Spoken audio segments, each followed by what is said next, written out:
All right. That green light is on once again. UFC 325. Watch along. Dave Van Auken, Coach Mike, back in the Banana Studio. Hello. How are we? How are you? We are great. We are. It's cold.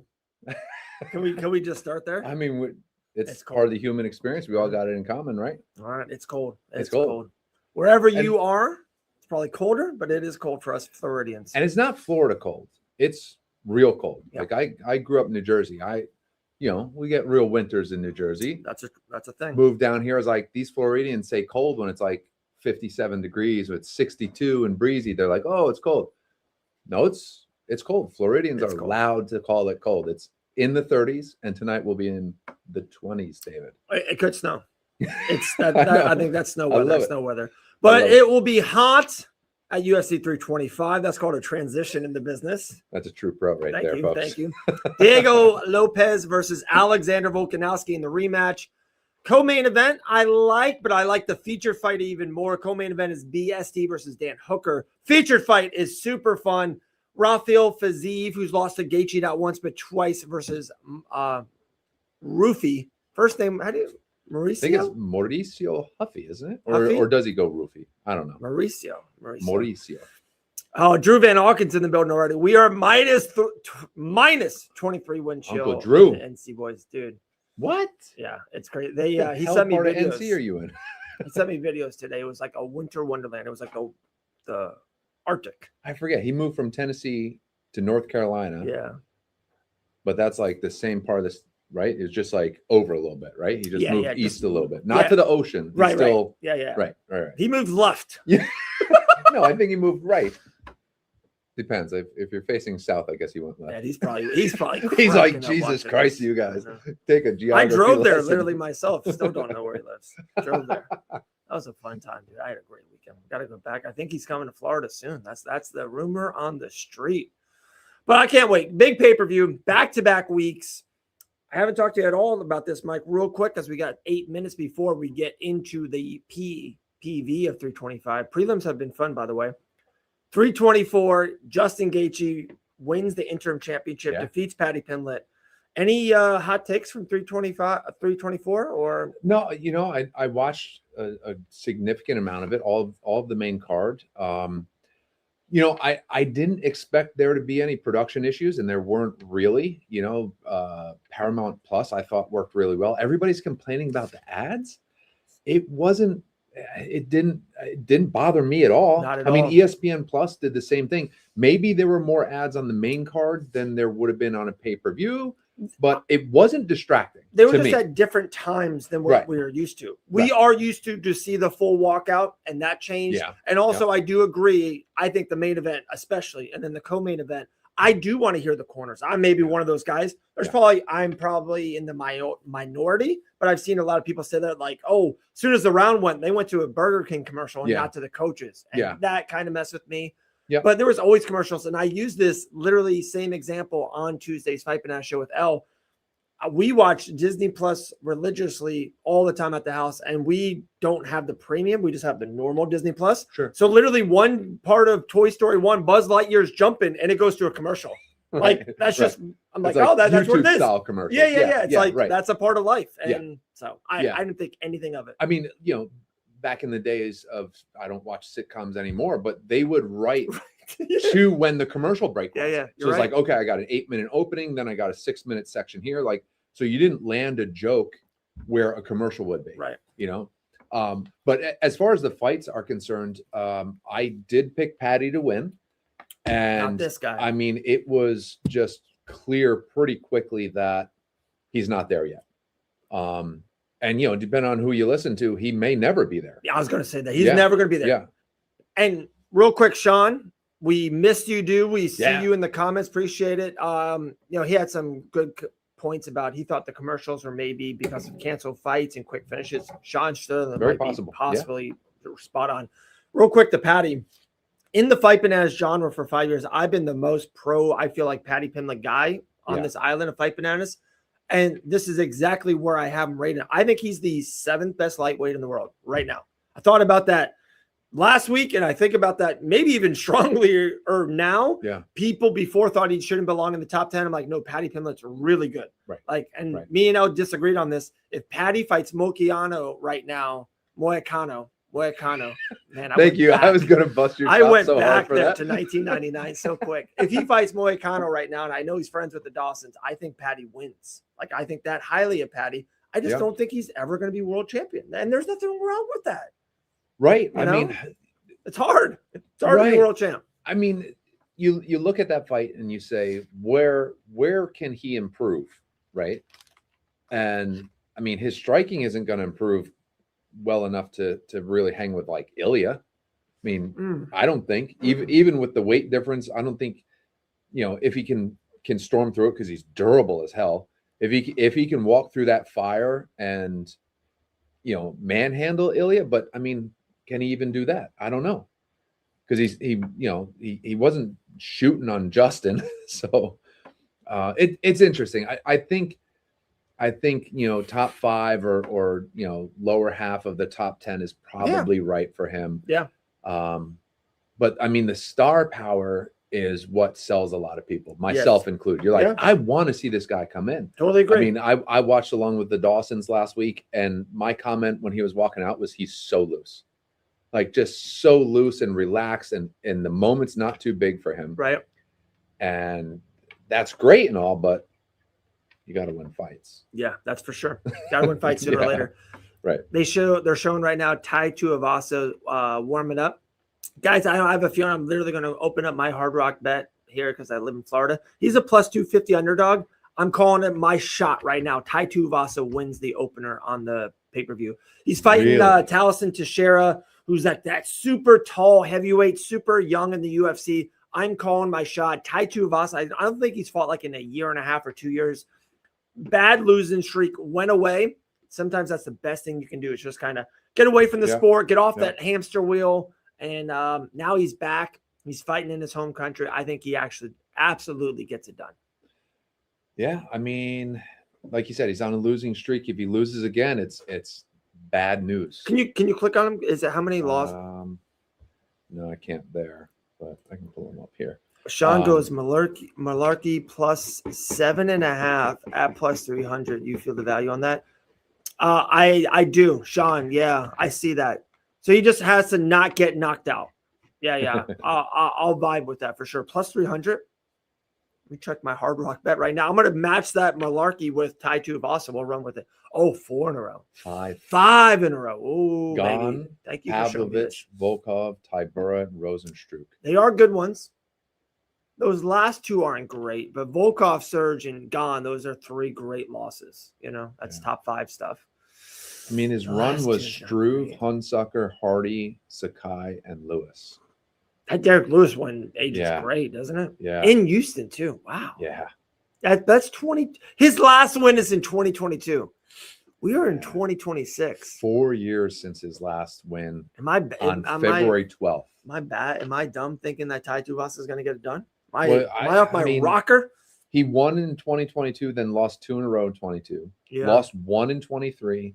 Lost 2 in 24, and like you said, didn't fight in 25. So it was August of 2024. Yeah, I was spot on it. He's been off for 19 months. What if? I mean, he's still young. I mean, what if he gets lights out and just puts his gloves in the middle? How old is he? How old? At home, I mean, he's 32. Oh wow! I would have guessed 38. Yeah, he's 30. Tai Tuivasa is 32. He's probably not going to do that at 32 then. Yeah, he'll go to bare knuckle. Yeah, he'll go to DBX. He'll do something. Right. He'll be fighting kids on the street. Yeah.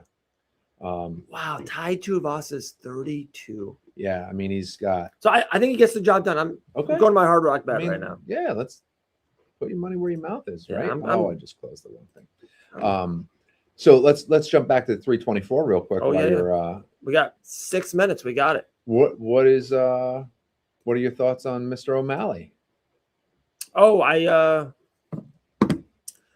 thought he had a really good fight. I totally get it. And I heard him all after the post week was saying like he just needed the win. Sometimes you don't fight your best or as loose because he knows how important it is to win. Right. yeah, I thought he looked good. And I said this, Sugar Sean O'Malley and Merab Dvalishvili could be putting groceries in a basket, playing basketball, or fighting. Sean O'Malley doesn't beat Merab in anything in life. Like he just has, it's just a horrible matchup for him. Yeah. His motor and wrestling against Sugar, not that, but we've seen him against guys. Peter Yan looks like the best in the world. Sugar Sean, people don't want to say, has a win over him, right? It's a split decision win, but has a win over him.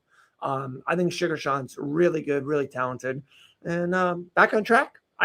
His next fight is probably for the championship, or somehow if it doesn't, he's fighting. It's Nurmagomedov, O'Malley, Merab, and Yan. I don't know how those are the two fights. Right. I don't know how it shakes up, but those are the two fights. Yeah, I didn't think he looked great, but he looked tentative, right? Like he looked like he was, but he you could tell how he's like, I just got to get the win. Like he didn't let it go as right. Yeah, so he kind of kept on the outside a little bit more. Yeah. But yeah, I mean, it's a we all want to see the Sugar Sean show. We all want to see him knock somebody out. But he like you said, he did what he needed to do to win. So you can't take that away from him. I thought Derek Lewis looked terrible. He did shelled up. He does that sometimes. Yeah. He will go on a 3-fight win streak and it looks great. It's like, dude, he's challenging Aspinall. Like they could have just, if they said, hey, if we saw that fight poster, White House, Aspinall, Derek Lewis, be like, okay, cool. That's fine. And then he has that fight. It's like, is he a UFC fighter? Like he has those moments a lot. Right. Rose and Silva was a typical Rose fight. Yeah. Close. It was just, but dude, Silva and Allen was a great fight. I thought it was super entertaining. I didn't like the surfing on Allen's back thing. I totally agree with you. That's so funny you say that. All right, Tai Tuivasa bet is in. Boom, there you go. It's in, guys. But that's Silva. That's the type of guy Silva is. I don't like that shit. I just don't.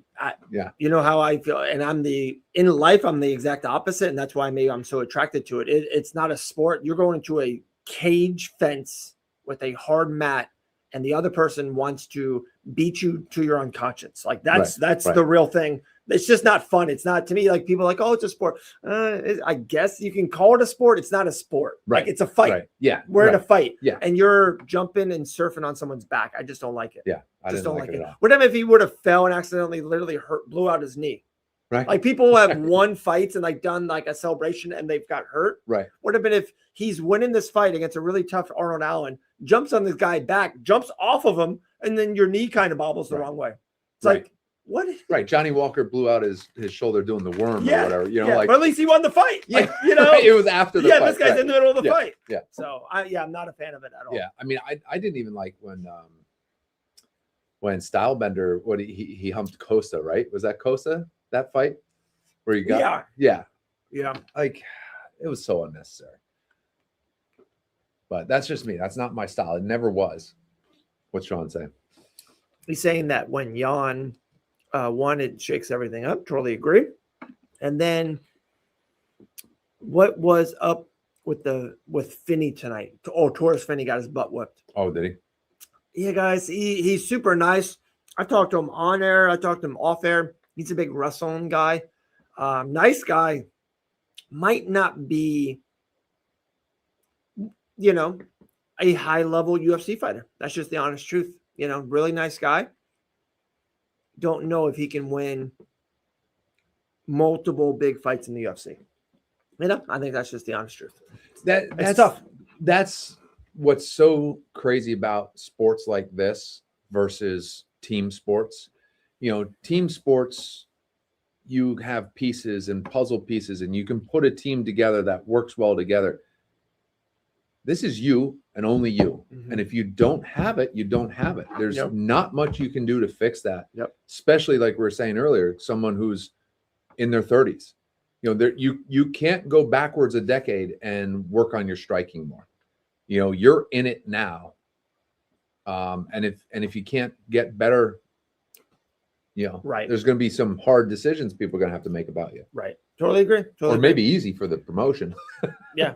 Hard decisions for you, whether you're going to keep going and go regional or something, Scott's Malcolm is just is solid, just not great. I don't disagree with that either. Like he's not a top 10 guy either. I don't know if this is the guy who beat Finney, Malcoon.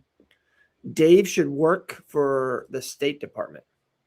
I don't know if that's a joke or I missed the pun there. I missed it. It seemed he's too big for his own good and barely shooting. It was one. No, stand-up was kind of weak. Yeah, no, I totally agree there. Sorry, Sean. I should have clicked your comment so the rest of the world could have saw it.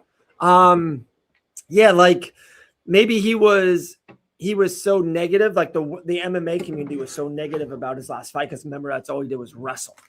So maybe this fight he was like, hey, I can do something else and switch it up. And who's that, Finney? Yeah. And no, he can't. Like he's not good at that. Wow. Yeah, I mean, Anik on Paramount Plus. Love it. Anik, Bisping, and DC are in front of the cage right now doing a little talking. Our buddy Grant Dawson said one time, it's not my job to sell the fight. You know, once you're in there. Yeah. Like, yep. The fight's been sold, the asses are in the seat. My job is now to go win a fight. Win. Right? Yep. Like, yep. No, I agree with that. It's not his job to be entertaining. I do think it is their job to sell the fight. Yeah, but it's not his job to be entertaining in the cage. Right. Like that's not when that shit matters. Right. You know, like go win. Mm-hmm. Like whatever it takes. If you're a wrestler and your path to victory is wrestling, wrestle. Tim Duncan was not a flashy basketball player. He won. Right. A lot. Right. You know, Allen Iverson was more flashy. Did not win a lot. Right. So. Yeah, and back to my comment earlier about this being an individual sport. Part of your job, even if it's not your character, is to be larger than life and sell the fight. And for some people, that's very hard to do. So there's both sides of that. Once you're in there, all that shit melts away. You don't got to be surfing on people's backs. Right. Scott, totally agrees. Sunday morning, 10 a.m., L. Dawson, Julian the Savage Robertson, the best thing on Fight Banana. So, yeah, definitely. Also, guys, check out fightbananasofficial.com. We have not one, not two, but three brand new writers. One is very well known in the space, Cody Merrow. He's like the producer of Anik and Florian, does a lot of other stuff behind the scenes in our MMA space. He is writing now for Fight Bananas. It's super cool. Like I said, not one, not two, but three new writers at Fight Bananas Official are really attacking that hard this year. So check that out. But yeah, Sunday morning is awesome. Julian Robertson and L. Dawson on the same YouTube channel. Sunday morning brew. The best. Islam versus Patty was an option once. Laugh out loud. Yeah, I totally agree. Yeah. One round, Islam stops him. Sean Sterling, I thought being maybe Bisping would DC, would you take every down? You're going to have to decode that. Yeah, Sean, give that one to me again. I thought being would DC. Okay, yeah. Oh, because he's with DC. I thought being with DC, you would take everyone down. I got you, Sean. I think I figured that out. Yeah, so he's training with DC. You know, but I say this all the time. Yeah, Finney's down there with DC. Remember that interview? He did the thing, and DC was in the room. Super cool. I say this all the time. Like everyone played with Michael Jordan and the Bulls. No one has got as good as him, right? There's coaches around Bill Belichick. Only he held that greatness. You know, DC can teach him things, but if he doesn't have it, he doesn't have it. And, you know, and he's only been there for 3 months. Right. I know we're talking about the pinnacle of mixed martial arts, but Dave and I, as you guys know, he doesn't call me Coach Mike because I don't coach youth sports, you know. Like there is an aspect. There's an aspect of that rings so true.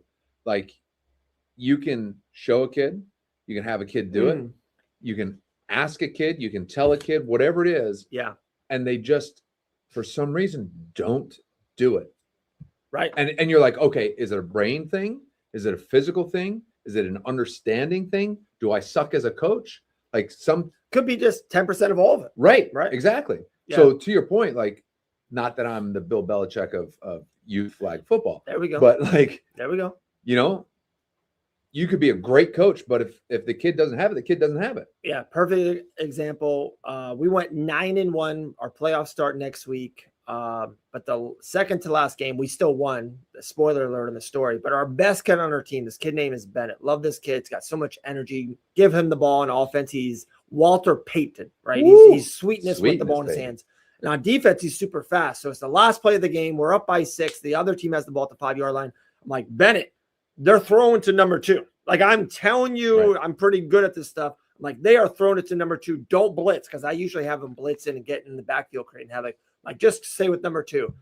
Hike. Number 2 runs right past Bennett. Bennett runs in the backfield. They throw it to number 2 in the end zone. And I look at the sky above, and number 2 drops the ball by himself. Just drops it. And we won the game. Got so lucky. Bennett. And I go, Bennett. I looked at him. I'm like, I just said that. He's like, no, you're right. Like, he didn't, he had no excuse. He's like, no, you're right. You did tell me that. I'm like, okay. Every game. Yeah. Every game, I could give an example of something like that happening. Yeah. Crazy. Yeah. You're like, hey, don't move. Stay right there. Ball gets hiked and like, shoot. You're like, what? Yeah. Am I speaking French? What's going on? So Paramount Plus right now is a whiskey commercial. So the commercials keep on rolling. There guys. they go. Oh my goodness. Got to make like Dana said. Listen, they got to make money. Yeah, too. they paid for it. Yeah. Dave, we had a run and still beat the Bills to the Super Bowl drink. All right, Sean. Still too soon. Oof. I'm still not over it yet. I've been therapy sessions twice a week. The coach thing. Sean, congratulations. I'm selling a bunch of Drake May cards. But yeah, I'm not over it yet. Talking about cards, guys. Whoa. Sugar Sean O'Malley downtown. Check that up. It's my Whatnot shop. Check that out. Sean O'Malley downtown, big thing. And even the fun. Oh, you want to see it? Of course. And then this is the big one for today. It's an Alexander Volkanovski downtown. These are big card case hits. Like, these are hundreds of dollars. If you guys want any questions, or check out my Whatnot shop. That's a selfless plug right there. Whatnot. There should be a song. Is there a song? It should be a jingle. Should be. Dave Van Auken and Whatnot. Scott Matt goes, I was encouraged. John Jones came to Minnesota to train with Gable Steveson. Here in Minnesota, since Gable couldn't leave because of the birth of his first child. I thought you were going to say because he was under parole. No, that's fine. No, that's cool. No, when there's smoke, there's fire, guys. There's stuff happening behind the scenes for sure. There's definitely stuff happening behind the scenes with Jones and Alex. And I think they're pushing it on social media too. So we'll see. When there's smoke, there's fire. Sean goes, sorry, Dave, just the card is taking too long to start. I know. Trust they're backstage. It's 9:12. Let's have some walkouts, right? Yeah. So Sean, I agree with you. But I guess there's more time with who is that? That's Jamie Mularkey's coach they're talking to. And you can see Ross Ty Pearson. Tuivasa in the background. You can also see I've interviewed that guy 5 years ago, Ross Pearson. Oh, is that the first fight? So the heavyweights are not first. Okay, so Mularkey and Sakhalin. Quinlan, that was the guy that had like the knockout of the year. Like it was October, November. He had that spinning kick knockout. They'll show the highlights. Yeah, I'm sure. Right now they're showing a commercial.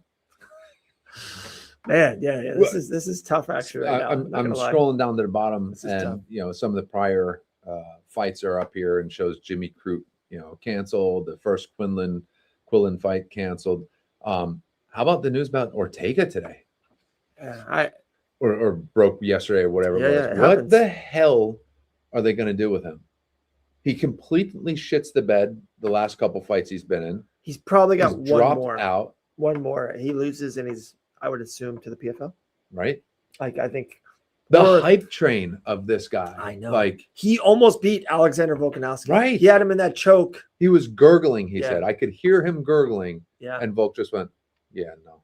I know. It's like, like he could be like we talked about, that one time, that one big loss, just the guy's on a trajectory and you just like that could have been the one that ruined his career. That one more second on that choke and he's champion, and who knows. But since then it's been like can't get the guy a fight. Yeah. Crazy injuries, weird. Anyway, like weird relation stuff too, and just weird social posts. I hate this. He's not the same fighter he once was. That's for sure. For sure. He's just not. He's right. Not. But he has taken some beatings too. Like some of his losses were pretty bad. Yeah, that adds up. Yeah, that adds up. 100%. Not saying he's got CTE or anything. BJ Penn. No, I was thinking of another one. BJ Penn doesn't know what month we're in. All right, God, that's too soon. Poor guy. That's too soon. How many can we get? Oh man, poor guys. Anyway. All right, Jamie Millard. We have a walkout. They're giving us a walkout. Yeah, no commercial over the walkout. CBS Paramount Plus. And actually, you ready for that? I would rather. I like this. Give us another 2 minutes of commercials beforehand. I felt like we got that. We got a sleeper commercial, a betting commercial, a whiskey commercial. Do that and then do the fights. Yeah. I'm fine with that. Yeah, I think we're learning. Yeah, I don't mind. Listen, I get it. It's $8.95. Right. And $9. Uncle Drew gets a discount. Yeah. He's military. God bless America. My wife gets a discount because she's in education. Real quick with that. And maybe you're like, Dave, let's not talk about this on air. I literally saw it right before we came here. I checked Facebook. There was a sit-in at Atlantic. There was. Okay. We'll talk off air. We don't do politics on the show. Oh, it was a politic thing? I mean, yes and no. It's above. It's more than just politics, but they make it political. So yes, yes, but yes, your alma mater had a very busy Friday afternoon and Friday night. Wow. There was a kerfuffle at a basketball game. Mm-hmm. Yeah. Same thing? Or in town? same? No. Oh. In town rivals. They were drawing the whole game, and people are the players are on the sidelines. I don't want to say too much because I don't know how much is known, but yes, I'll just say there was a kerfuffle. This is great stuff. Yeah. All right. So, how do you say his name? Do the Sean, help me with the look at this, and a commercial on the side of it. This is great. Yeah. Skidlin, Quinlan. What is Polymarket? So Polymarket's very, very big right now. It's you can bet, you can Polymarket. This is how someone said it to me, and tell me if I'm right, guys. You can Polymarket anything. Okay. You can say it's going to be 70. It's going to be 32 degrees in Daytona, in Port Orange tomorrow, and you can bet yes or no. Oh, the ruination of society. Something like that. And so that was for this fight. But I guess tell me if I'm right or wrong. You can Polymarket anything. Wow. How many McDonald's are in America in the next build? So there has to be a market for it. Like somebody has to be on the other side, right? I mean, you can't just right. So there has to be some kind of action on something. Yeah. But can you like make the bet? Like you can put out there something, or like you go in and you create the bet. Yeah, I think so. That's what I mean. Like you can say, I think it's going to be. I think it's going to snow tomorrow in Daytona, and then bet it. But your odds, if it's very, very good, they'll give you -700. Yeah, right. Or if they think it's not, they'll be like, yeah, okay, cool. I'll give you. If you put in $10, I'll give you 20. I'll give you 30. Right. So it's like, you can bet on anything. Interesting. All right. Well, that was a nice little screen. Oh, FanDuel. Here we go. Commercial. I don't love. Yeah. So both fighters walked in the octagon, felt like Buffer was about to do his thing, and they went to a commercial about gambling. Right. Don't love that. Listen, I'm not a big gambling guy. Never have been. Joe Montana. Yeah, Joe. How good was Joe? Pretty good. People don't talk about him anymore. It seems like he's like a lost guy in football, I think. Am I wrong on that? Only because Tom Brady and Peyton Manning. Yeah. I mean, because he was there's a generational issue there. Okay. Because I remember Joe. He was, in my opinion, and everybody can correct me if I'm wrong, but he was that first passing game quarterback as we know it today. That was like you talk about Johnny Unitas or, guys like that, but right. This is a passing game. And it was like the transition from run first, pass second to it's a quarterback game, Yep. And he was the best to ever do it at that time. And I think 4 Super Bowls or 3? 4? Not 4, right? He's great. You're testing my NFL knowledge. I'm a big Joe Montana guy. Yeah. And I just feel, and I respect what Brady's done. He is the greatest I've ever seen, or the greatest of all time. I think that's fair. Unrivaled. But I feel like Joe is 2 or 3, and I feel like he's just not talked about that. Like people, his numbers don't hold up, right? Because they were still handing off to they Lott, didn't throw. Yeah. They were allowed to kill people back then. There was only 14 games back then. Now there's 17. A lot of stuff, it adds up. A lot of stuff, but he played in the 16 game era. Yeah. Yeah, 77 was 14 because it was Walt. So I'm a Bears fan. We all know this. Walter Payton had an amazing rookie season. When you look at his rookie season, it was 14, and it was the last year of 14 games. So you stack it up against guys today, and you're like, oh wow, look at what Walter did. Look at what Emmitt Smith did, and you go, oh, by the way, Walter did that in 14 That's games. amazing. That's crazy. Yeah.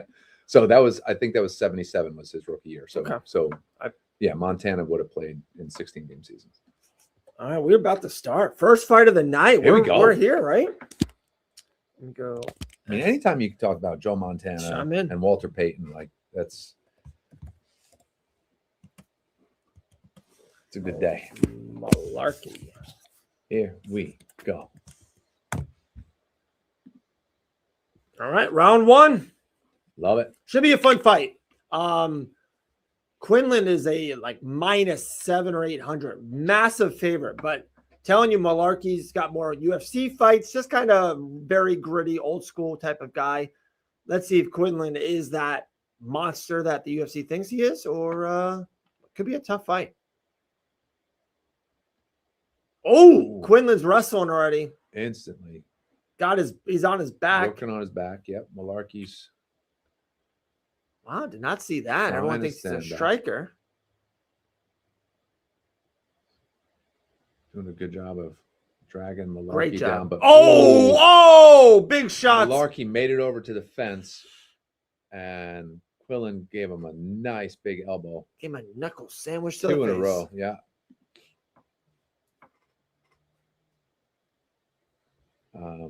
Just so we know, Quillen, it's Quillian or Quillen? I can't see it. I think it's Quillen, I thought. Yeah.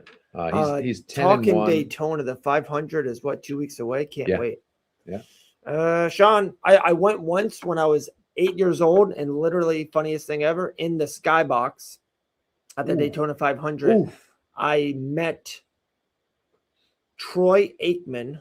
Wow. And another cowboy.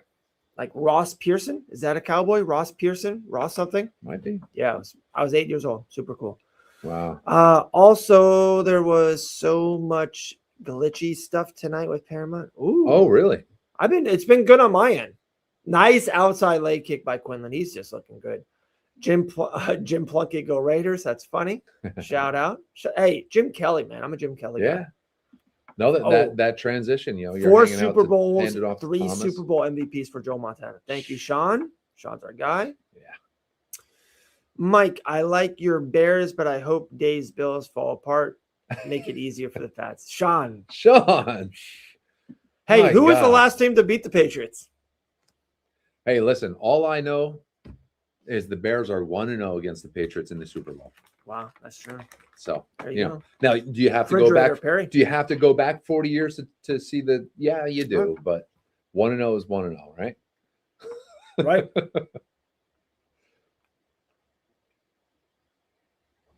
Wow, they are all in Poly Market. Yeah, all in. That was something that I noticed. Big slam. Big slam. Yeah, that was something I noticed last week. I know Anik always does like the reads. Oh, trying to get a choke in here. Larky looks like he's in trouble. That's tight. That's crank. Yeah, that's a crank. He's trying to push the elbow up off. That is tight, guys. Tap them out. Neck crank first round. Like I said, Malarkey is going to win this easily. Wow, that was impressive. That was yeah. That was very impressive. Yeah, he got that cranking. I mean, his head was 90 degrees. Yeah, he was trying to lift the elbow up, and it was sunk in nice. Wow. And does he have a cut on the bridge of his nose too? No, that was just lights. Okay. Yeah, that was something I noticed last week. Anik always does do like the reads for ads, but a few of them felt really oddly placed. There were a couple of times where I was like, that's right. A weird spot to read that. Like, they do it throughout. I feel sometimes it's more so on the smaller shows, but yeah, so big slam. They didn't show the transition there, but he just sunk that crank. Yeah, he's very Sean. I totally agree. He's very impressive. Yeah. Give him someone right next. Yeah, guys, he's good. Like these are two great finishes right off the rip.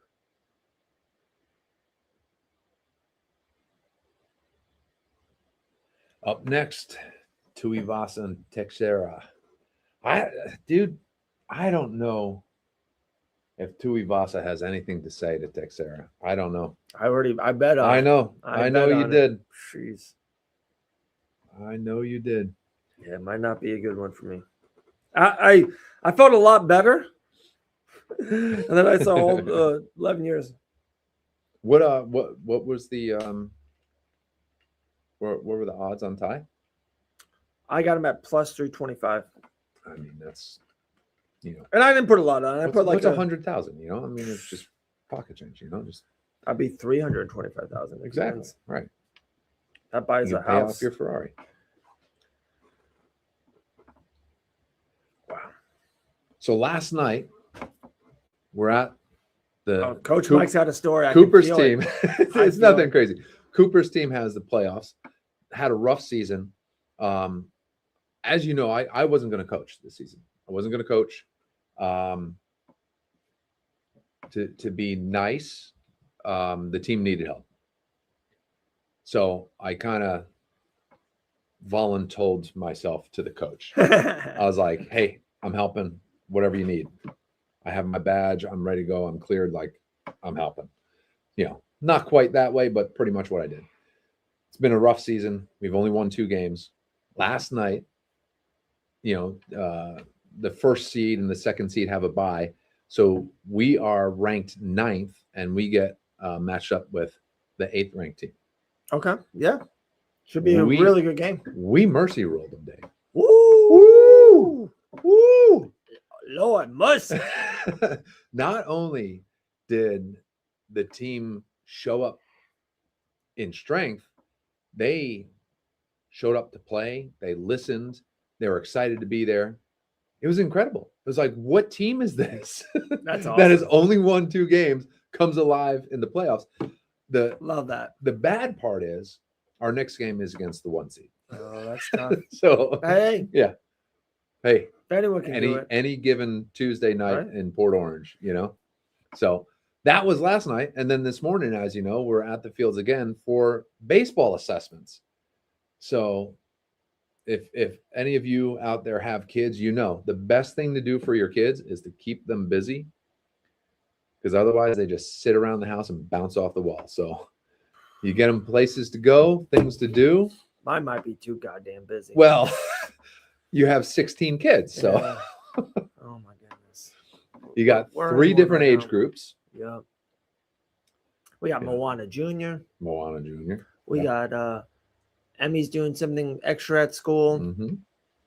We got Wednesday nights boxing night for Colin. I got 9 jobs.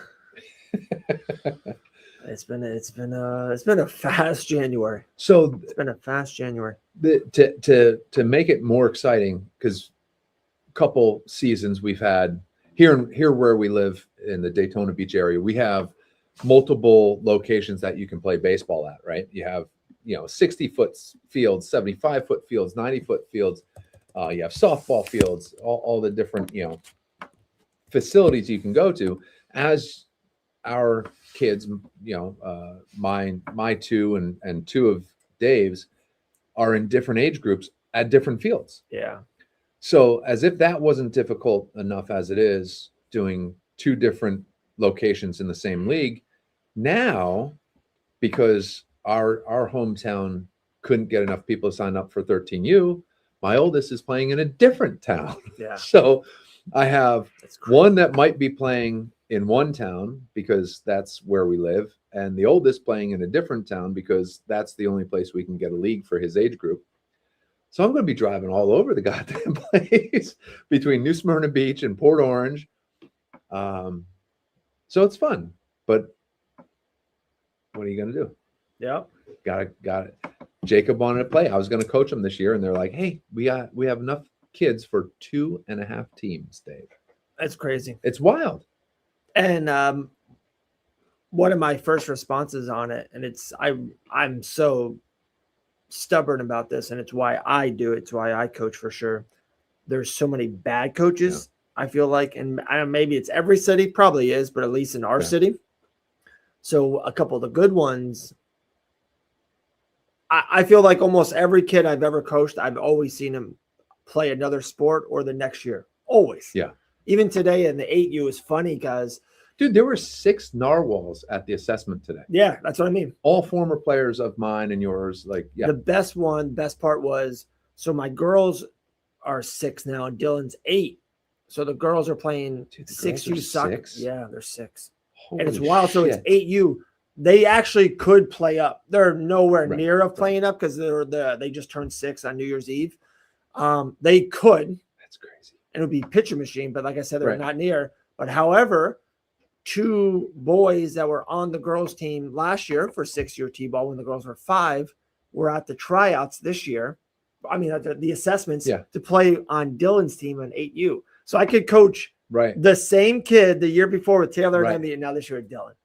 How cool is that? That's wild. Yeah. That map. And one of the moms were like, "You better get my kid." Right, I was like, "I'll try." And it's like, and then like it took her a second. She's like, "I didn't see the girls." I'm like, "No, it's my middle son, Dylan." Right. They're like, she's like, "What?" Right. It was cool. Yeah, because crazy. They either Darlene or Cooper was asking if he was going to be another commercial. Yeah, another commercial. Sorry, we're filling time, guys.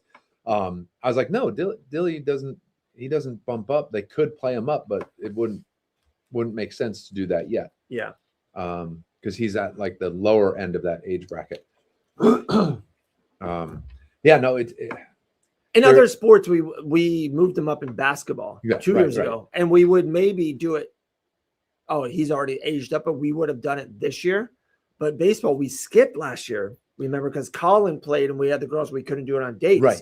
So we thought about it. It's funny you said that because we did thought about it because a lot of his buddies are in that league now. Right.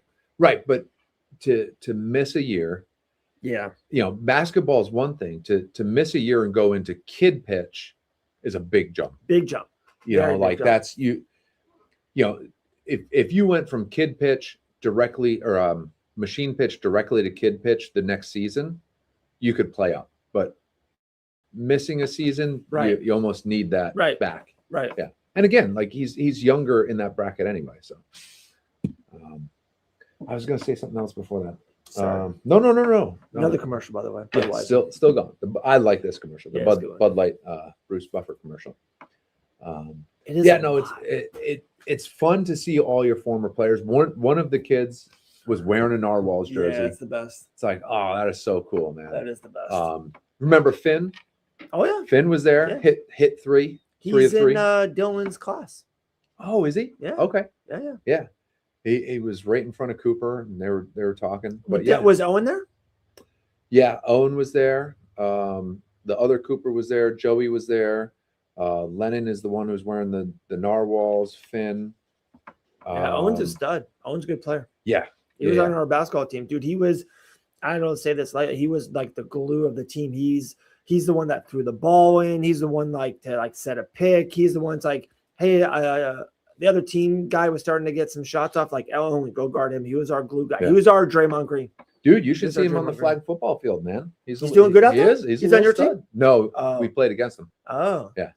Isn't that always fun? Yeah, it is. I always say to my kids, and the other coaches always get so upset because I can tell. Like, I'm like, hey, Cole, don't run fast out there. I always say something sarcastic always. Dude, it's guys and girls, if you don't coach, you have to do it at least once. It's the best. I'm a hothead and I don't have the good composure for it. And like, I'm not very good at the on-field dealing with parents and dealing with refs and dealing with other coaches, but actually coaching the players and showing them and trying to download everything into them is so fun. The most rewarding thing was we did the color run 5K at Sweetwater, and one of my former players comes running past me because they're young and they run really fast in the first mile. You know, I'm a pro runner. I know how to do it. But he comes running past me. I passed him later. But he looks over and goes, "Hey, coach." I'm like, that's so awesome. It is. Like, that's just so awesome. Like, there's no context there. Like, he knows who I am.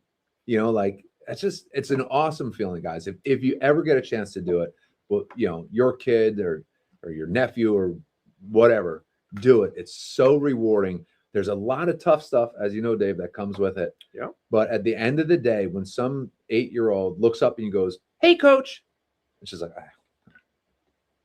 the bullshit was worth it. Yeah. Everything else Yeah. It's so fun. Another commercial. Yeah. We're not talking about youth sports because there's lots of action on the screen, guys. Yeah, in case you haven't figured that out. So it is, by the way, the UFC starting an hour early because last week I was at Island Fights commentary. I didn't watch them live. I didn't feel it. Also, Pensacola time's an hour before, so I'm all out of whack. Right. But right now, it being 9:36 and having the pay-per-view on already is pretty delightful. It's pretty nice. This is pretty nice. Yeah. But it's a 9:36, and we saw that fight didn't make the 5 minutes. That fight was 4 minutes. It's 9:36. We've seen 4 minutes of action. Right. This is, I'm probably, especially in this space, the most positive person I think in the whole space. This is getting a little ridiculous. It's getting a little bit. So you got to figure, if they open right at 9:00, give them 10 minutes. Talk Should about be like 5. I agree. I always say we're here. Right. You don't have to give us a 10-minute synopsis on something. If we're here at 9, that means we've been waiting for it. Give us a little something for the casual fan that's like, hey, what's going on tonight? Right. But we're here. Don't take 12 minutes before. Yeah. So let's say we're being kind and we give them the 10. You got a 15-minute fight, 1 minute between rounds. Yeah. That 10 should include the walkout. So I'm saying the fight starts at 9:10. Yeah, I totally agree. So we're talking 15 to 25. You should be full on into your second fight 10 minutes ago, 7 minutes ago. Right. And they're just walking out now. Teixeira is starting just to walk out. So 9:10 plus 15 is 25 plus between the rounds plus the after fight. Yeah. So like 9:30, we should be walking out. So, I mean, they're not that far off, but it's tough when a fight goes the first round and the pacing is thrown off, you know, like they try to move them out quickly, but you can't make the guys fight 30 minutes earlier, right? They're expecting to walk at 10. You can't be like, all right, it's 9:30, go. But I don't know. I'm not saying that as like, no, for sure. However, these guys, if that fight went the full 15 minutes, and like you said, if 9:10 they make the walk, so what? 9:13, 9:14 the fight starts. So at 9:32, regardless, 5:15, 16, 17 between the rounds, maybe one round of the aftermath. So at 33, this fight should be walking. Yeah, right. We're walking now at 37. Right. And let's be honest.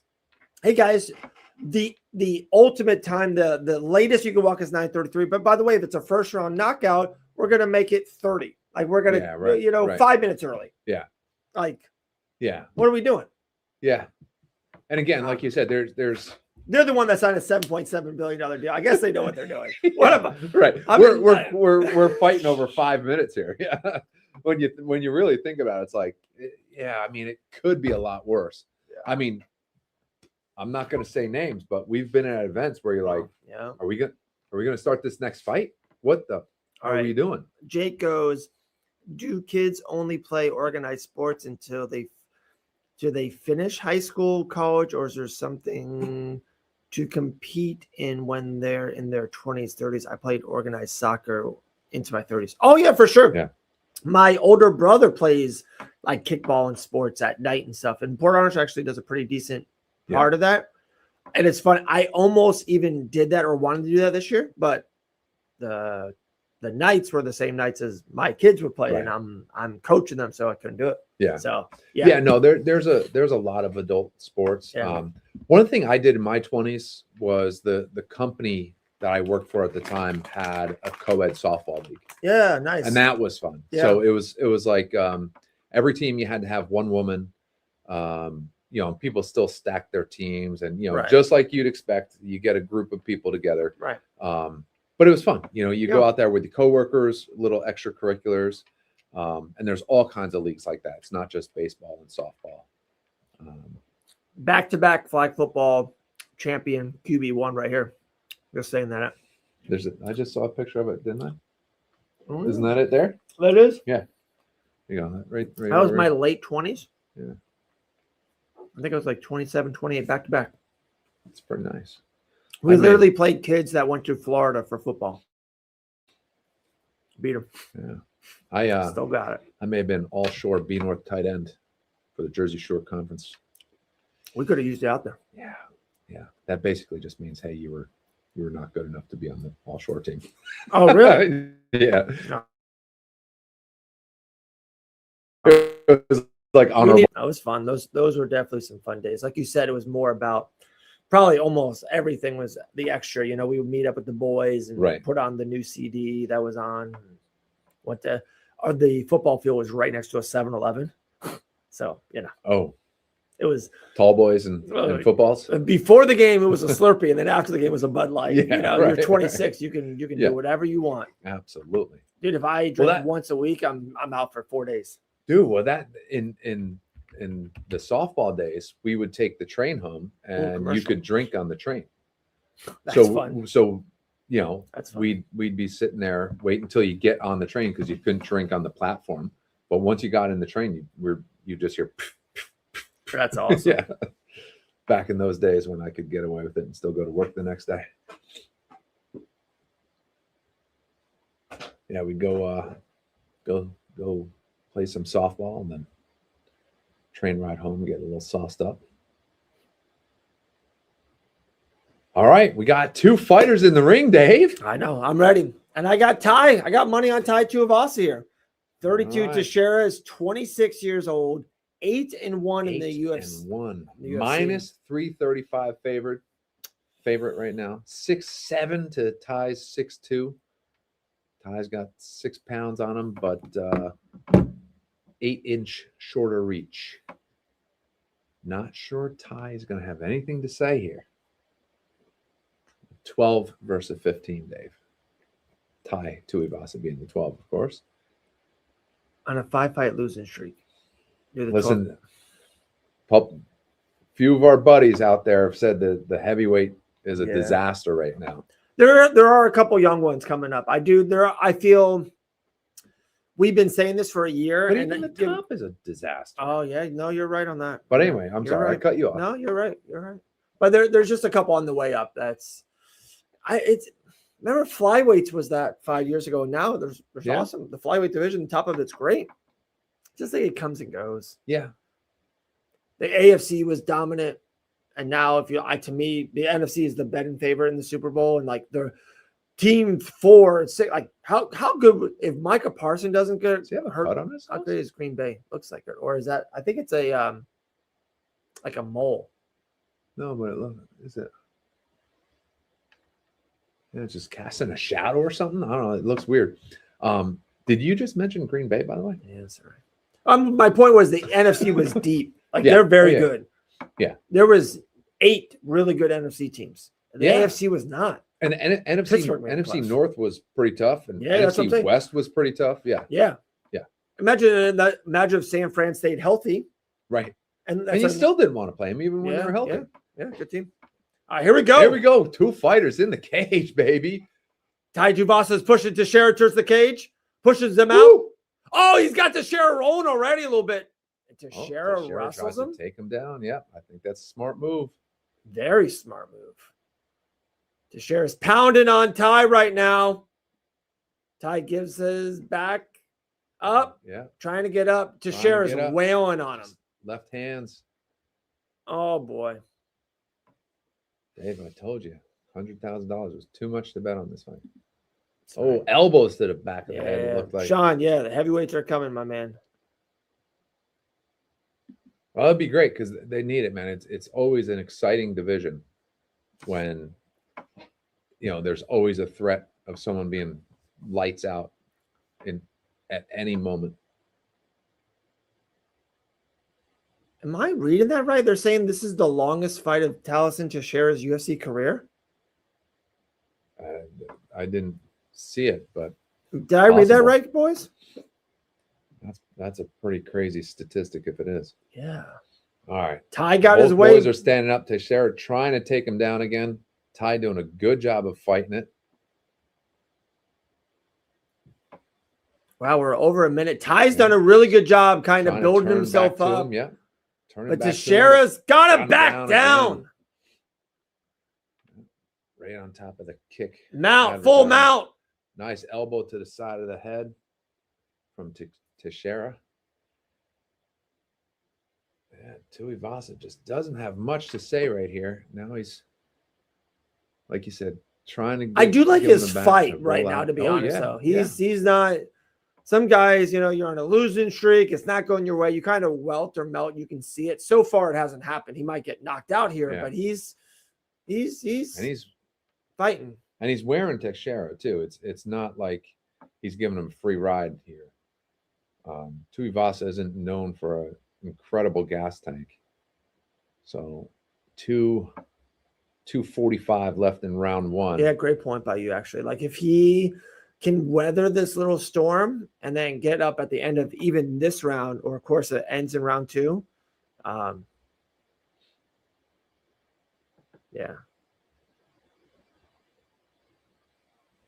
Yeah, I mean, it's not a lot going on here. Sean, still too soon, man. I'm not. And all jokes aside, I'm 100% rooting for the Seahawks. 100%. Oh yeah, me too. Just they're the. I don't know about a 10-8 yet. There's been not a crazy amount of there's control, not a damage. Yeah, no damage. So he's winning the round, but not 10-8. Yeah. But yeah, it's the rival of the Bills, and not that the Sam Darnold story is awesome. I know it sounds dumb. JSN is on my fantasy team, and he killed it this year. Just so I really like him. I think the Seahawks have a good mojo. I think it's a fun team to watch. Teixeira's got he rolled out of it. Wow. Had a naked, and then went for a neck crank. Yeah, and the way he got out, Tuivasa was able to turn out of it.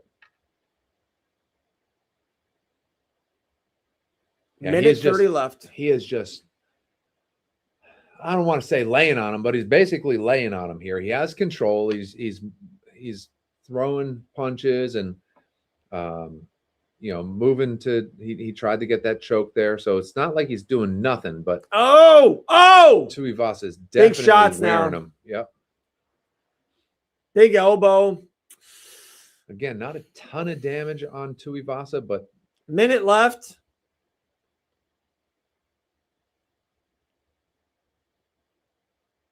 You can't let him.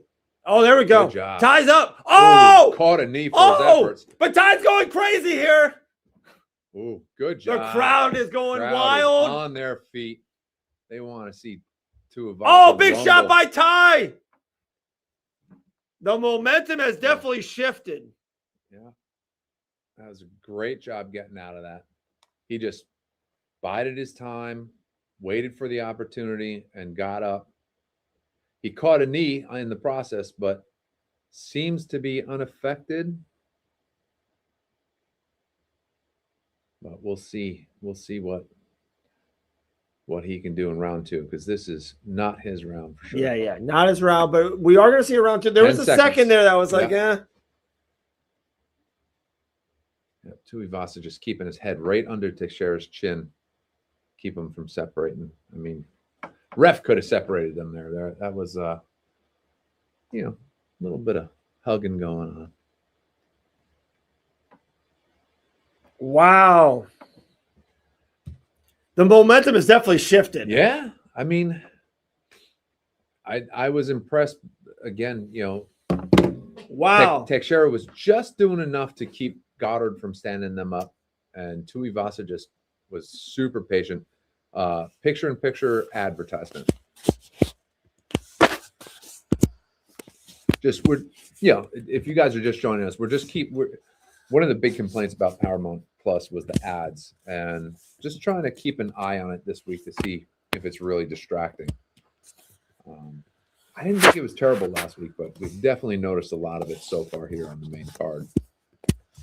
And it's been different. And what, you ready for this one? There's been so much. I'm hoping that maybe in the main event and we would get a lot less. Right. That's why they're like, hey, we need these commercials in. All right, round 2 start. Ty kind of takes the center of the octagon right away. Teixeira with a front kick that missed. More on his back foot. Seems gassed, but he still looks dangerous, though. Teixeira, that up kick is good. Yeah. He puts that kick right down the center line. Ty's trying to get inside. Am I wrong? Like, Teixeira just looks weary? I don't know. It's weird. Or that's just him. Ooh, again with the kick. His kicks are nice, guys. Yeah, I think Ty is definitely trying to put the pressure on. He's trying to get him back against the cage because he has to deal with a significant reach advantage. Teixeira misses with a spinning back elbow. Wow. I like his offense, guys. He throws some fun stuff. Ty opening up with some offense there. Nice body kick there by Teixeira. Man, he throws some good stuff. Good inside leg kick there by Bam Bam. Yeah. And Teixeira wants to throw that overhand keeps it so moving. Bad. Another big leg kick. Yeah. That one hurt him. Yeah, they both threw at the same time, and Tuivasa kicked the inside of his other leg. He's going like right through those legs right now. Yeah. He's like just chopping the tree. Wow. Yeah, big man, chop his legs, right? Because he threw none of those in the first round. Yeah, his coach said, like, hey, let's get those legs. Another one. He did not like that one. Yeah. These outside leg kicks by Ty. Big overhand shot. Right from Ty. Oh, Teixeira throws a head kick. Ty eats it for breakfast. Yeah. There was not a lot of force behind that. Was Ty purposely like, go ahead, hit me? He did not. He didn't even roll from those punches. Teixeira just landed 4 in a row, and Ty was like, "What happened?" He's like, "What are you gonna do?" That was wild. And so now they both seem super. Fast. So Teixeira took him down, and Ty is just like, but he's on top now. Yeah. Wow, this is fun. I told you. Oh, this is fun. Oh, Teixeira had the back of his knee, so he was able to trip him. Got him now. Yeah, Teixeira. Not in full mount, but side control. Man, Ty cannot sit here like and this. He's just and Ty's eating elbows from side control there. Full mount by Teixeira. This is not Ty good. just ate a 4-piece. Yeah, he did. Sean Sterling, good one. Man, the place is now silent. He's got to get up and throw those leg kicks. I'm telling you. Yep. Couple more. 2 minutes left. Oh. He's trying to roll out of it. A lot of time. Yeah. Minute 45. Yeah. But he can't just sit here. Tuivasa got out of it earlier, but he's got him flattened out on his stomach. But Tuivasa had his arms trapped under him, but now he's gotten his left arm out. Teixeira's switching between body and head shots. And looks like he's got hooks in on Tuivasa. So he's got him pretty well flattened out. Ty's got to do something. He's just laying here getting hit. Yeah. Teixeira has wrist control. And Ty's bleeding from the mouth. See it there. Minute left.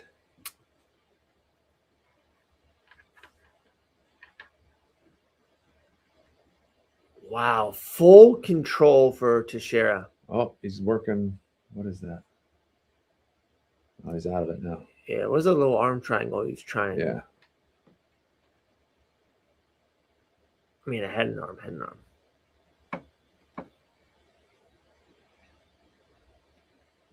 30 seconds left. Man. The first half of this round was fun. Yeah, it was. Even Teixeira, I like Teixeira's offense. I'm rooting for Tai Tuivasa, but just watching spinning back elbow, those kicks through the middle. He had a head kick there. When he stands, he's fun. Tai trying to do some damage from the bottom, and Teixeira did not like it. 5 seconds left. Tuivasa is going to survive the round. There it is. We're going to get a round 3, folks. Both big men slow to get up off the canvas. Tuivasa super slow to get up. Man. It's tough. Yeah. Tai always has a puncher's chance, though. Yeah. He needs to go out and get a finish. And now he knows he has to get a finish. I think those leg kicks, he's got to go back to those. They're showing us the combo here. It was a left, right, left. Oh, it shows the whole combo, guys. He just looked right at him like, go ahead, hit me 3 more times. That was wild. Oh, hammer fist right on the nose. I missed that in real time.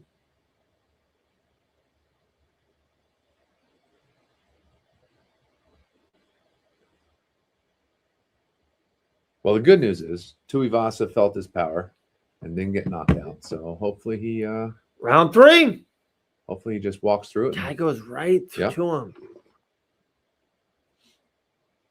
Another outside like it. If he could just stand and do these, I think he would get him. But if Teixeira gets him down, the fight's over. We know it. Yeah. Body. Good body shot from Tai.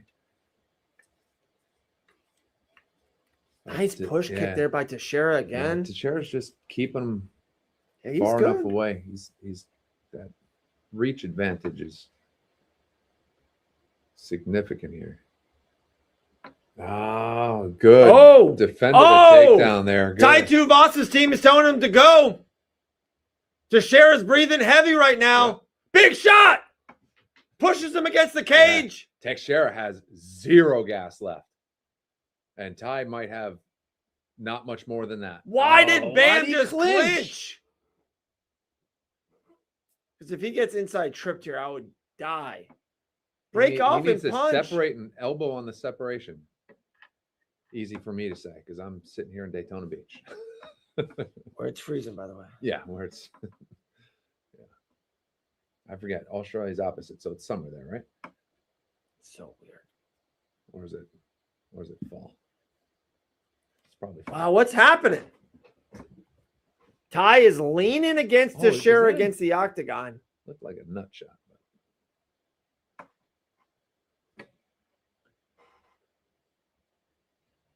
Yeah. Teixeira's got nothing. Yeah, you saw how tired Teixeira is there. Why you guys separate? There you go. Oh, big shots! Big shots! What did I say? Elbow on the separation, right? Big shot! Another left.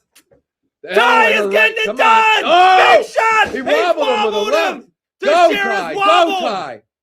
And Teixeira gave him a left for his troubles, but he had him wobbled there. Oh, now Teixeira, nice right hand. What a fight! Oh, a little short. Oh!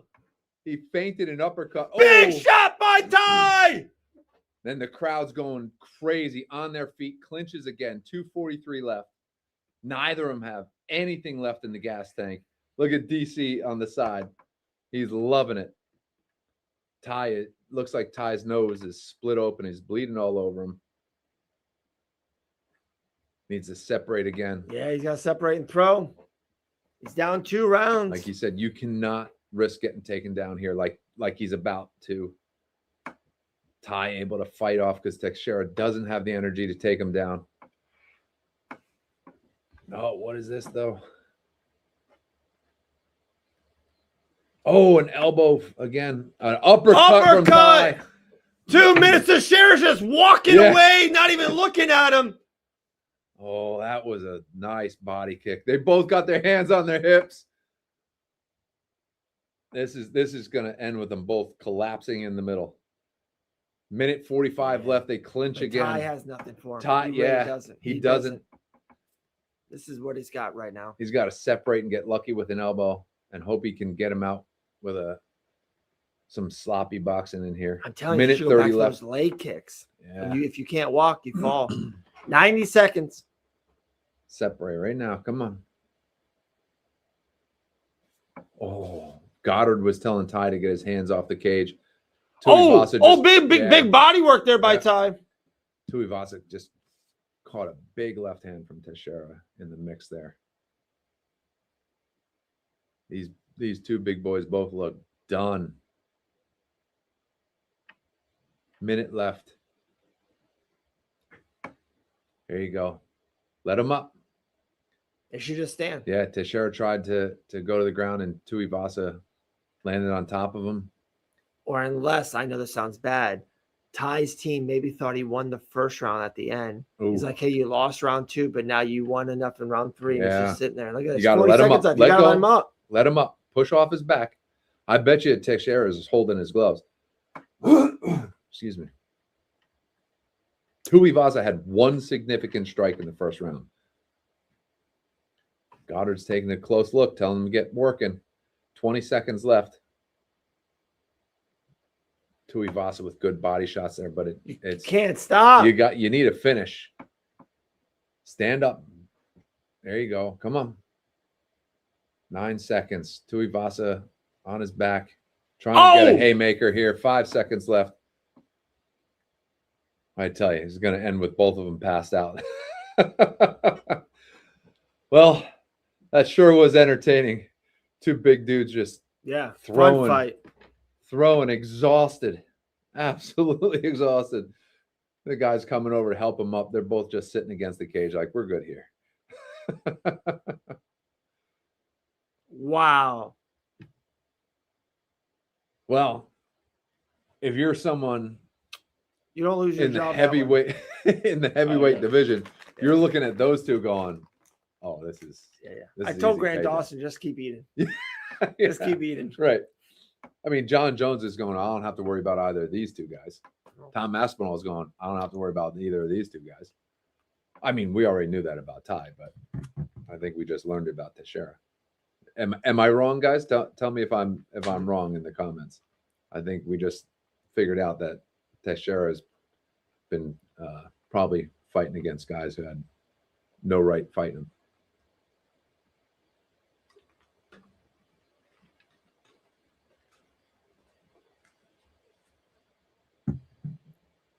That's always interesting too, when you see a guy that has a dare I say, meteoric rise, and they get to a certain level of competition, and it just, I can't. Yeah, he does not belong here. So that was pretty quick. Only 1 or 2 commercials there. Back at it.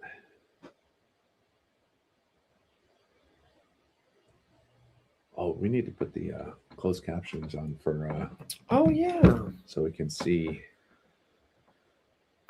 the judges' scorecards.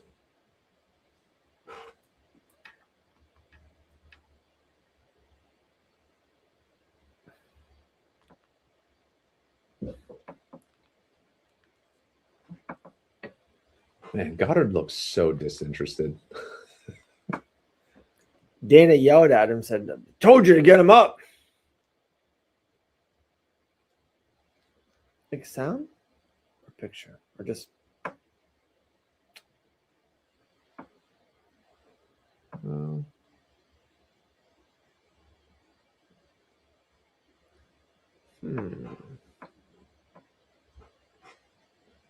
That's a good question. I think it was in the app, but this is now Paramount, not ESPN. Ooh. Paramount Plus problems. Yeah, I think I didn't do it beforehand. Yeah, they were gassed. Yeah. Literally, he just won and he's sitting down. Which I'm going to go anti-athlete here for a second. Look at you. Amazing. Coach Mike, I think, figured it out 1 minute. Yeah. You're a professional athlete. You're the 15th ranked UFC heavyweight. I know it's not the be all end all. I know it's probably not your first thing is cardio, but it should be on the list. And it feels like for these men, it's not on the list. Like you can't be devastated. Right. But that's just me. I know. Yeah, I agree. I mean, even. Wow, they're saying will he retire tonight? What's that? They're asking if Bam Bam will retire tonight. Yeah, we talked about that earlier, but we were so young. So young, yeah.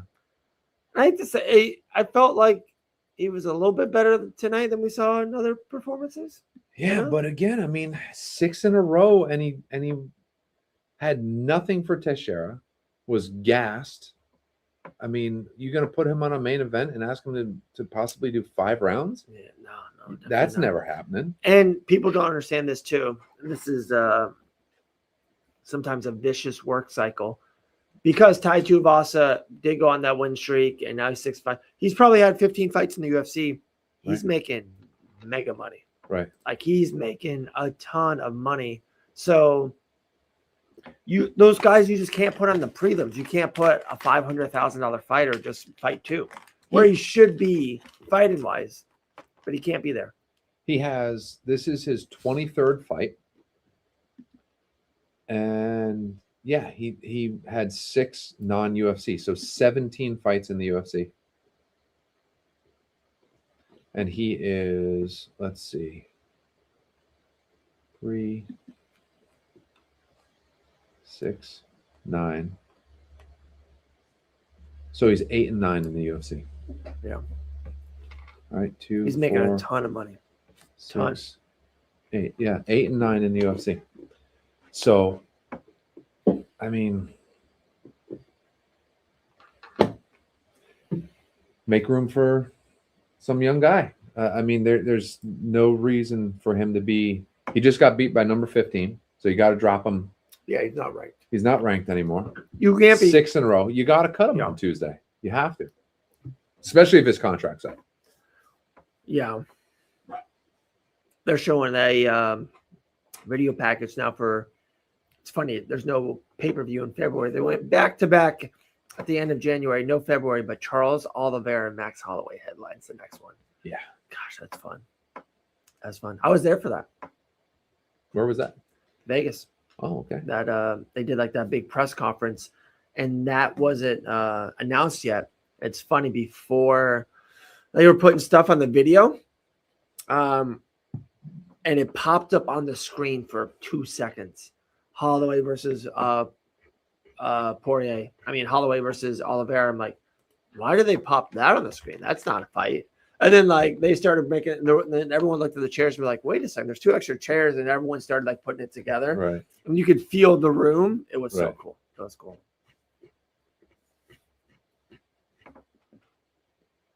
That's fun. Max Holloway.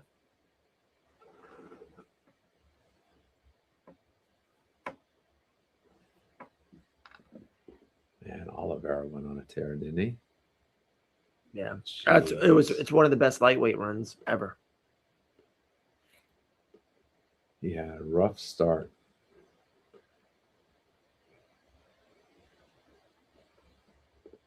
And then rips off Guida, Giagos, Miller, Timur, Lentz, Gordon, Lee, Ferguson, Chandler, Poirier, Gaethje.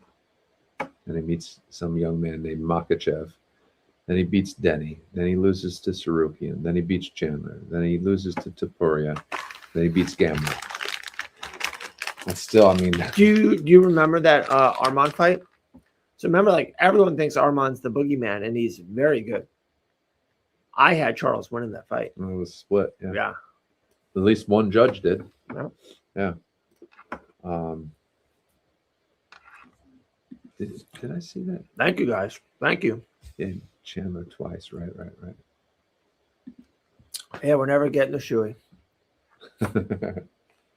What was thank you guys? What was that? They said they loved the pictures in the background. Oh, yeah.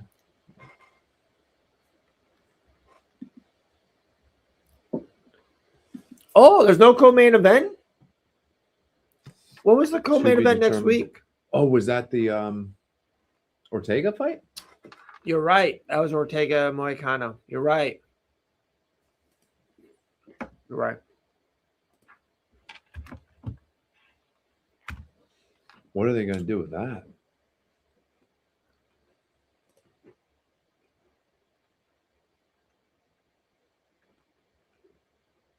Wait, no, that's not right. 326.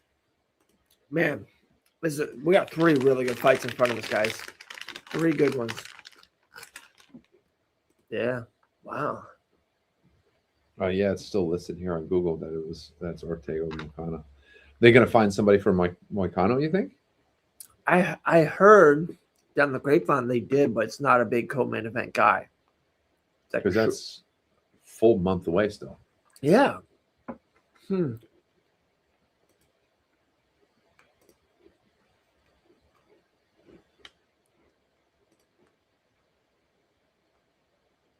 That's Jillian's card. Next week.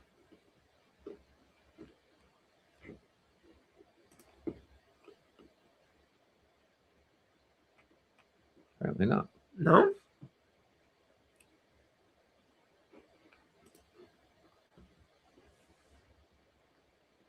No.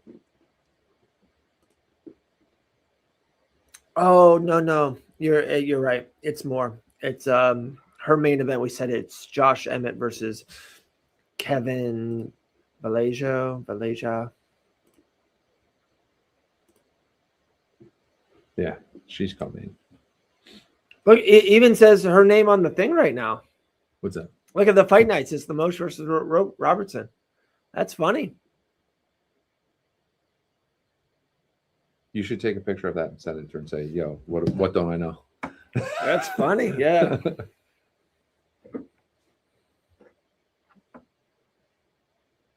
What are you not telling us, Jillian? I should FaceTime her, but I know she's sleeping. Yeah, exactly.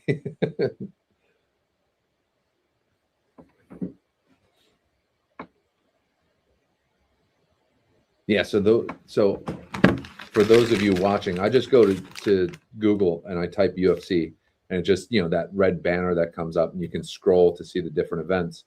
And the one for March 14th, it says the main event lists Josh Emmett and Kevin Vallejos, co-main event Lemos Robertson, but at the top in the banner, in like where you can scroll, it says UFC 326 to the left, and then UFC Fight Night Lemos versus Robertson. So that's interesting. Yeah, that would be cool. Maybe I should Google Josh Emmett to see if something happened that we aren't aware of.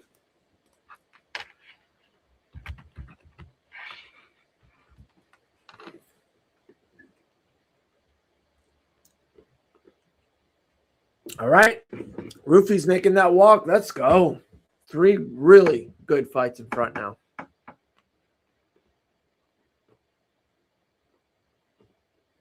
Weeks ago, headlines. 2 weeks ago. Yeah, nothing, no news that I see. That could just be Google being Google, or whoever does that.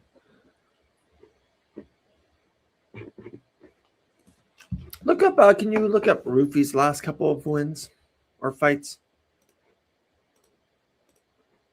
I sure can.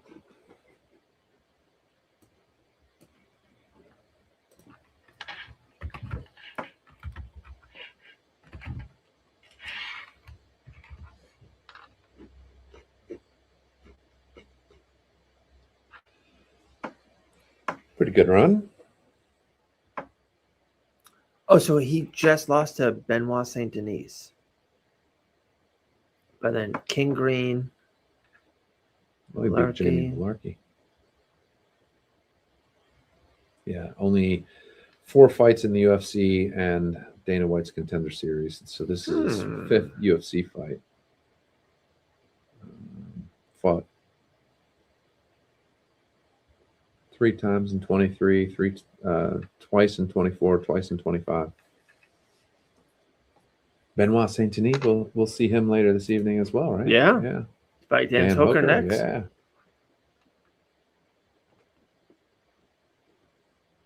Yeah. Despite our earlier grievances, they kind of... That one went fast. I feel like it did. So they walked at 37. And won all 3 rounds. And it's less than 30 minutes or 37, 40 minutes, and these guys are in the cage.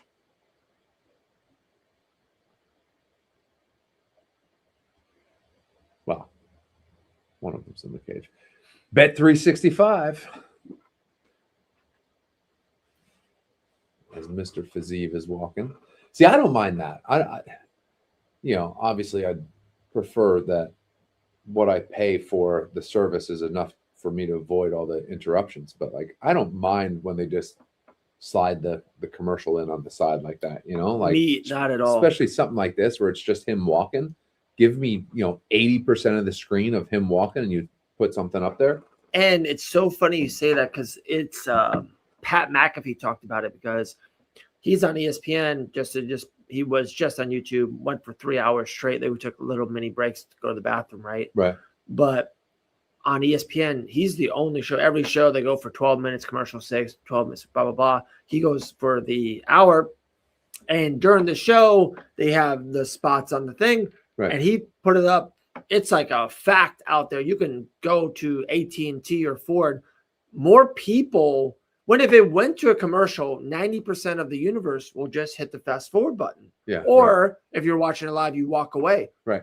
If Pat is literally talking and has an interview with JJ Watt or Aaron Rodgers and Ford comes on the sides there, I'm still watching it. Right. Because the action's happening. Right. So WWE did this and Pat talked about it. It's like what that commercial was on, you just said Bet 365. Right. Honestly, I'm not joking. The commercials before it, just the normal commercials, I don't remember what they were. Like I melted out. Right. I made a post, but now when Fazeev was walking, I was literally paying attention. Right. So that got more of my eyes than the others. Right. That took the whole screen. Right. Well, that's what I always thought soccer did better. Yeah, yeah. Good point. I remember, it was probably dating myself. World Cup 94. And it was the first time I ever watched a sporting event start to finish with no commercials. Because it was a huge deal. They're like, we're going to do picture-in-picture commercials for like the first time. Wow. And they would just like roll up a banner on the bottom, if I'm remembering it correctly. And it was like, why can't all sports do this? Right. Because like they're trying to bring soccer in and show us how exciting it is and get, Americans excited about soccer at the time. It's like, this is how we do it in Europe. This is how we're going to do it in the US for World Cup 94. It was 94 or 98. It's just like, that's such a better fucking product. So good. Like, I don't mind seeing Aeon on screen. Like, I'm watching the action, like you said. Or even like hockey. Hockey barely stops. So they got ads on the boards now. I got Fazeev. They're asking, who do we have in this fight? I got Fazeev, guys. I think he's fought better competition. His losses to Gaethje were close. Gaethje's the interim champ. I got Fazeev. Who you got, Coach Mike? Yeah, I like Fazeev. Age difference, reach difference, different styles. Yeah, 110 pick'em. Yep. I like Fazeev, but I don't know. Gun to my head, I'm going Fazeev. Okay.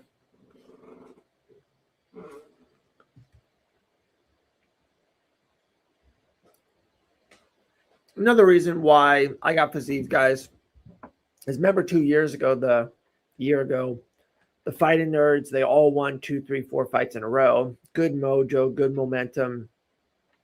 They don't have that anymore. They've all lost over the last year. And I'm pretty sure, I'm 98% sure, Rufy is not even in that gym yet. See, he didn't wear those glasses. Like he's in a whole nother gym. Usually it's not great when you have to change and move, but it works for some fighters, and some fighters it doesn't. Right.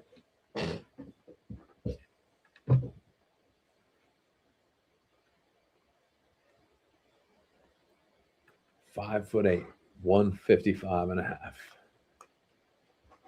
He looks thick. Yeah.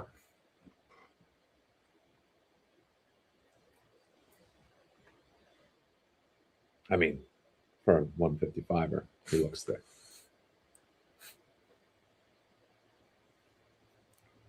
That's funny. Well, I mean, he's not like. Yeah. Well, no, I don't. I don't know what 155 is anymore. I haven't known that since like 7th grade, maybe 6th. This should be a very fun fight. Very technical striking fight. We might see something very special, or it's just going to be like one of those like, oh, this is like high level stuff. Right.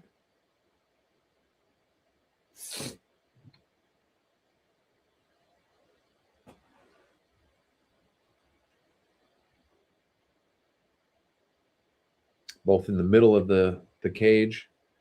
There was one Fiziev with a big kick there. So far, 3 kicks thrown by Fiziev. None have hit. Ruffy just threw his first kick and scored. Am I wrong? But it says Santos on Ruffy's shorts. It does. Am I off on it? No, it does. Am I missing something? Did he get the wrong shorts?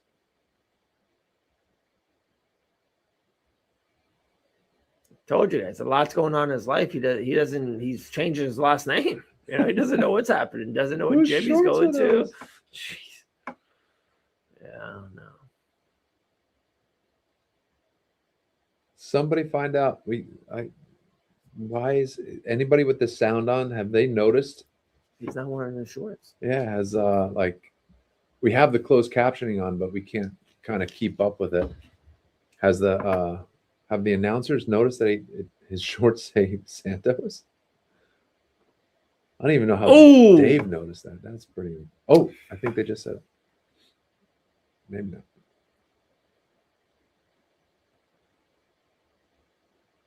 Oh, big. That's 2 now by Fiziev to Rufy, Santos, something. I say it now. Oh my goodness. I say the dumbest shit on commentary sometimes. Saturday was even Jonathan looked at me like side-eyed. I'm like, dude, I'm sorry. What did you say? I forgot. It's just so normal for me. Right. But there were 16 fights, no intermission. So like fight 12, you're like, whew, I'm just getting loopy out here. Yeah, right. Well, that's what's so maybe missed sometimes is some people come in and they get the main card or they watch a little bit of prelims. John Anik, DC, like these guys have been talking since 5 o'clock. Yeah. And they've probably, 5 o'clock our time, and they've probably been there since noon our time. It's, pushing 10:30 now. So they've been having to be talking for damn near 10 hours. I hate to say it too, and no disrespect, but it's just the honest guy's truth. These guys, all these guys are UFC fighters. Even some guys on the prelims have legitimate championship aspirations, or they were big-time fighters and maybe have fallen down, whatever. Bigger names. For me, a lot of these kids, are doing this as a hobby, or some of these kids are not that talented. So it's when I'm in there and it's fight 15 and I'm like, okay, this is right.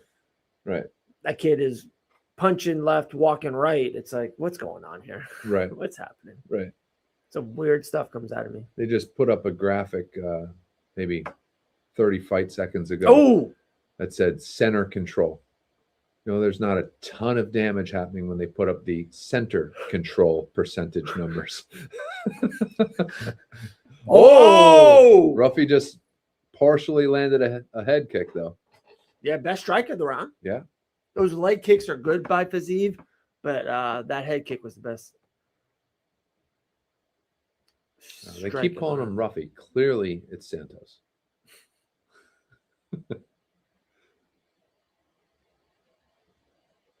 I can see it clear as day. It's funny to think about how many times in life have we wore something with a different person's last name on us, Well, yeah, but we're fans, and they're like, Bears jerseys. That's his jersey. Yeah. No, I'm intrigued. Yeah. I saw it. I'm like, wait a second, guys. You're trying to help the guy out here. Maybe it's. Oh, he doesn't throw enough, but when Roofy throws, I like it. Yeah.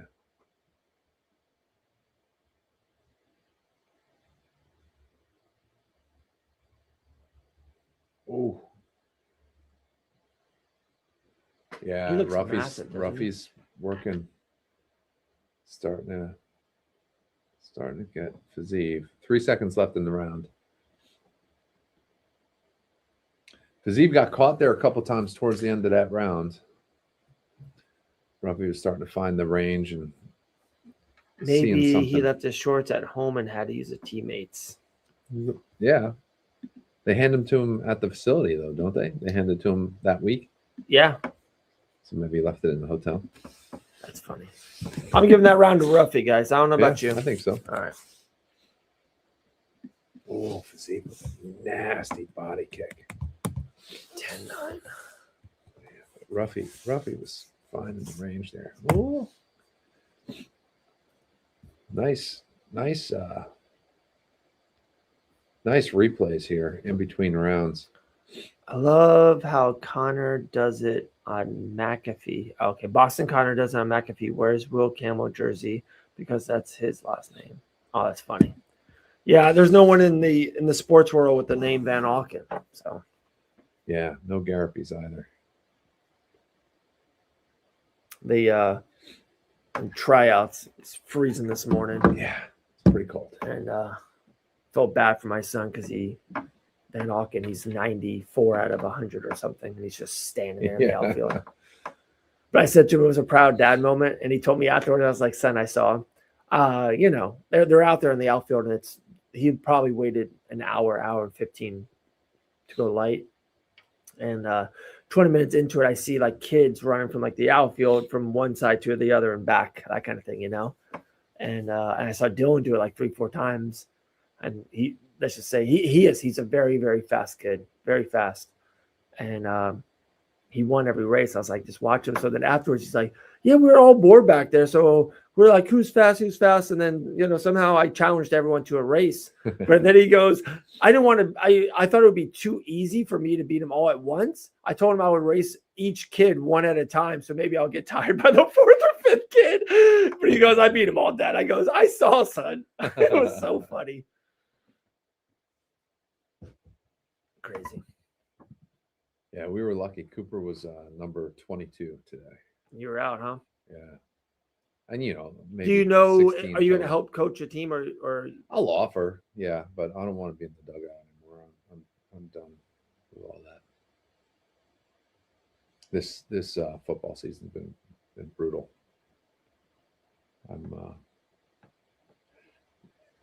I was going to head coach one more time so I could coach Jacob, and the league got shut down. So I'm like, I'm done. That's it. I'll help, especially if people need it, but I'm done dealing with parents and referees. And it was a bad season, Dave. It's a really, really rough season. I know a lot of it's my own fault, but I can't do it anymore. It's not fun. It sucks. Because like you said, there's a lot of bad coaches out there. Yeah, for sure. I don't want to deal with it anymore.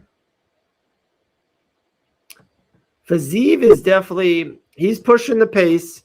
He's in Roofy's face more. He's octagon control, all those other buzzwords.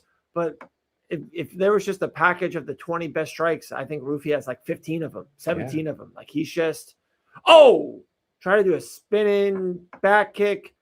Barely missed. Yeah, now the fight's still 50-50. It was 50-50 before, 50-50 still.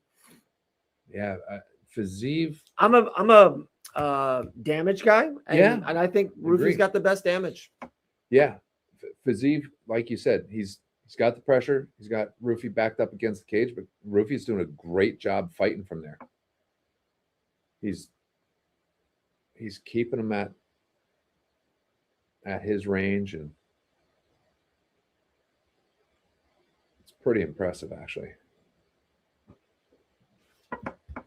Yeah, see, beautiful jabs there by Roofy.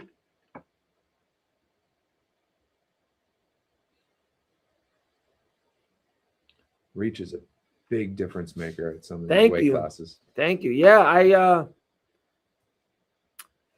don't know. It was a close round. I don't think it's crazy one way or another, but I had Rufy winning round 1.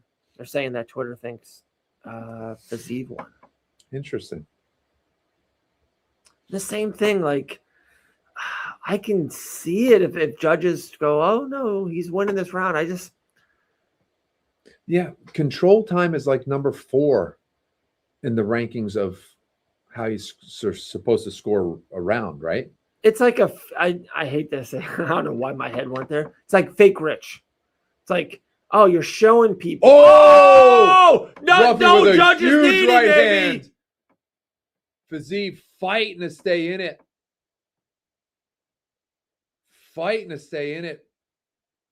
Ruffy's trying to land some ground and pound. I think this is over. Fiziev is bleeding, it looks like. His eyes cut open, I think.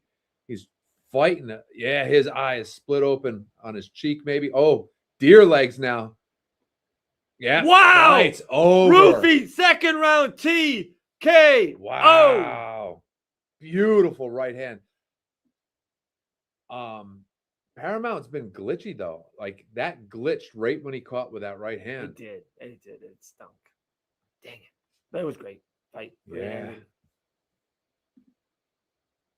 Wow. Yeah, just caught him on the end of one, and it was just too much for Fiziev. And he was surviving, and just couldn't. Couldn't defend himself. Look at this right hand, Dave. Right, perfect, right on the eye. And then another one. That split him right open. That right hand split him right open. I love the follow-up. He never stopped. And he didn't go crazy. He just maintained offense. Yeah. Fiziev's just covering up here. Yeah. Good stoppage. But that right hand just spun him. Yeah. Just opened him up. Good fight. Well, it doesn't matter what we thought about round 1, does it? Yeah, I love that. Love it. Wow. Like I said, Dave, Ruffy's going to win this one. His striking and reach are superior. There you go. You heard it there by Coach Mike. See, you put a gun to my head, and I picked Fiziev. Should have stuck with my gut. I wanted to say Ruffy, but I didn't, so I don't get any points. 0 points awarded. Good fight, though. That's, Fiziev had all that control, and Ruffy was just doing better off his back foot. That's great. Good work. Good work.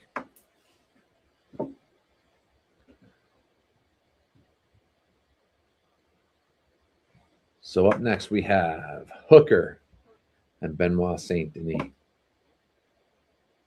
Hooker 24-13. Saint Denis 16-3. Man, Hooker is long in the tooth. He is, and he's taking a ton of freaking punishment. Yeah. Just a ton.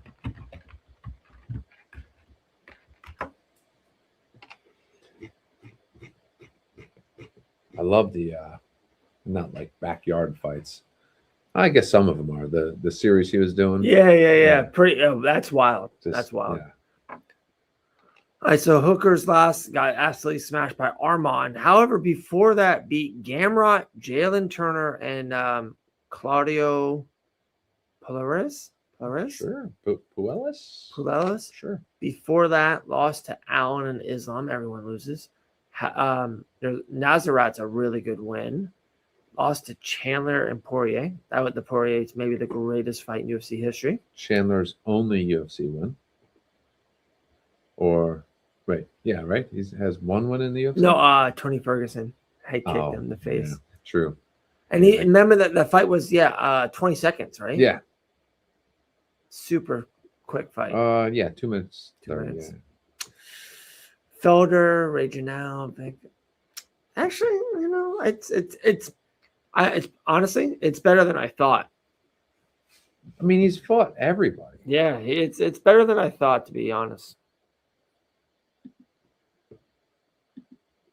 Good old Ian Entwistle. Lost to Yair Rodriguez, Jim Miller, Gilbert Burns, Barbosa, Iaquinta, like you said, Felder, Poirier, Chandler, Nasrat, Makachev, Arnold Allen. He's fought everybody. I mean, basically everybody but Justin and Connor. No Oliveira.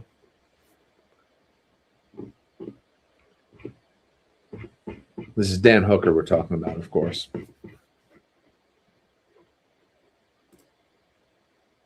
And Benoit Saint Denis just kind of got here. Yeah.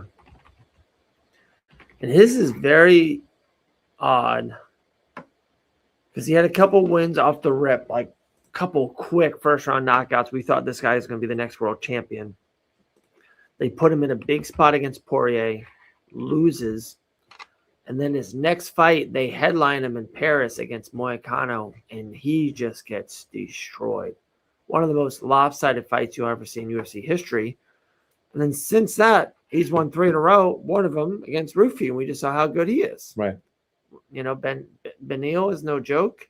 So it's just, I don't know. Did he just have an off night against Moicano? You know, was he banged up? Was it hard to headline Paris? Weird. Because that one does not, it's odd if you look at the rest. Well, I mean, he's is that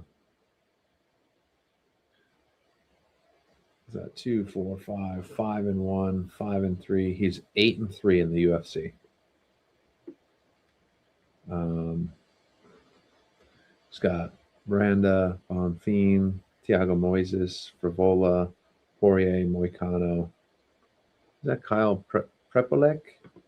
Ruffy and Dariush. I mean, so some pretty damn good fighters. Even the Moicano loss isn't. I don't know.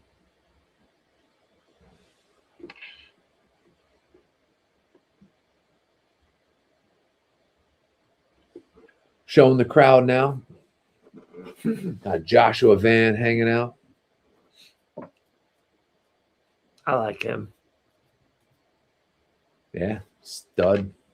Yeah, question for you, because I think this is total. I know you don't watch everything. Have you watched or been intrigued or have looked anything for Zuffa boxing? I have not. Okay. I have not. That's gonna, you know, when they get you, that's when they've done it. You know what I mean? Right. It's very difficult for me to get excited about boxing. There's so much hugging, so much inaction. The rounds are so quick. Like I watched, I think, what was it, the final 3 or 4 fights on the Jake Paul fight? Yeah. It's hard to watch, man. The rounds are so quick. There's not a ton of action in a lot of the fights. It's really hard to watch. Yeah. It's some of the lighter weights, it's a little bit more action because they're not afraid of getting, dropped at any second. But it's a lot of hugging. Are they doing?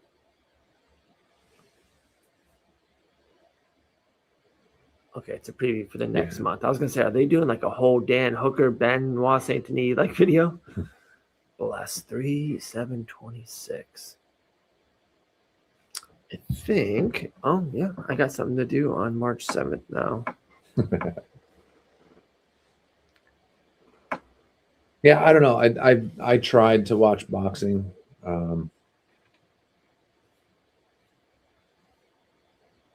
Yeah, I don't know what else to say about it. Because I don't follow it much, I don't know any of the stars, so that's tough too. But Sure. there's not a ton of names that are pulling you in.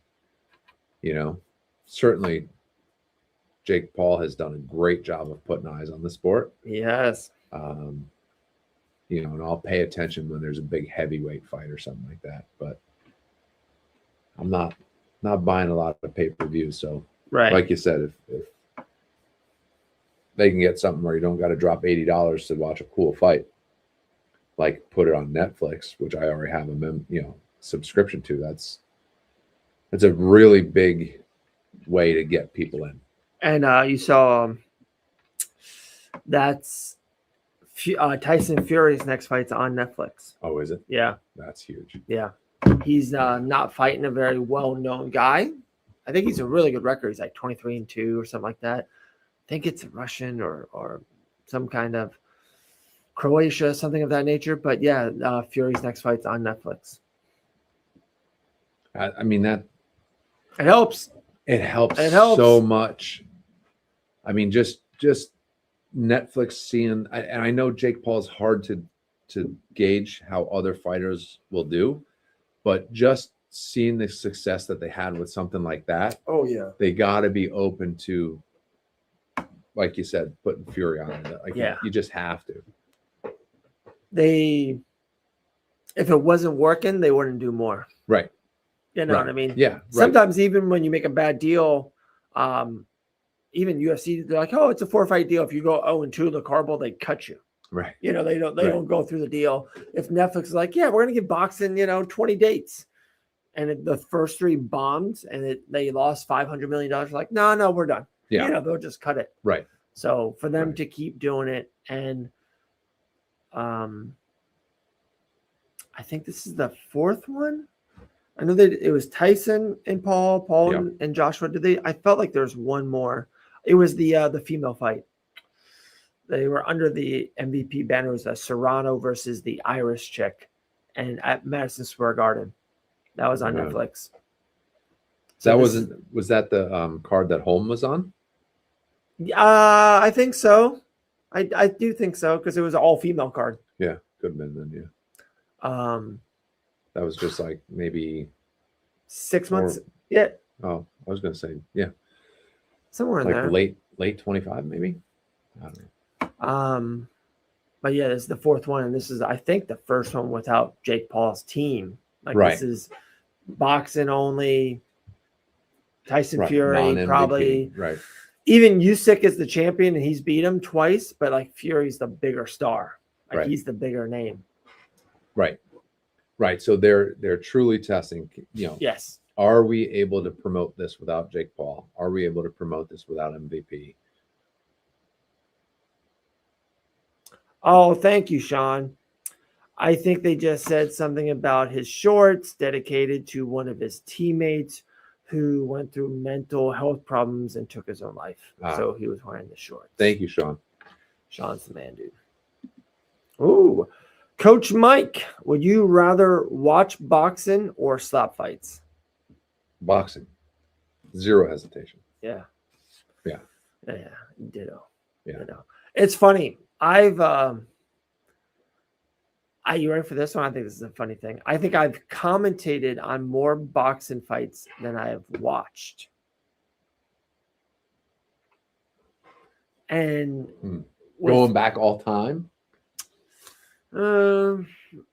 Maybe not all the time, because I when I was a kid, I same kind of dumb thing, the Joe Montana. I've watched 15 Mike Tyson fights. Yeah. When I was younger, and definitely not, because even older, I watched all the big Floyd Money Mayweather fights, pay-per-views. That's when you were 20. You went to Buffalo Wild Wings, or you got 8 buddies together. Right. We all spent $7. Right. But in the last 5 years, yeah, because commentating definitely some boxing shows, and we're saying that it's fun when you're there and you're live and you're hearing it. Right. Definitely different. Right. And I mean, who are you watching the last 5 years? What are the names pulling you in? No, very true. Very true. It's Canelo, Alvarez, Jake Paul, and then those heavyweights. The heavyweights have been fun. And they have a belt problem. Yeah. And again, I'm not into the sport, so I know if you That's were what Zuffa's into the trying to sport, change. right? If you were into the sport, you would know what belt and this and that. Yeah. But like when you got a guy he's going to unify the belts, he's got 4, the other guy's got 1. It's like, yeah. How are there 2 champions in the same weight class? Yeah. Oh, most of the time there is 4 or 5 in one weight class. Right. So that makes it difficult. So that's what Dana said. 5 MLBs, Right. Zuffa's having 1 champion for every weight class, just like the UFC. Right. Right. And so, how are they going to get those other promotions to come over? You are going to say, we are the best. We're going to have the best fighters. We're going to have the best way of doing things, and hope those people come over. The fighters? Yeah. So like WBC just ceases to exist because everybody wants to be Zuffa now. That's a great question. Because there's like WBA, WBC, like all that stuff, WBO. Right? Yeah. I don't think they'll go away. Are you gonna port them to Zuffa? Like I'm the 6th belt champion? No. So like that's what Zuffa's saying. We don't want anything to do with those belts. Our champion's the champion. Right.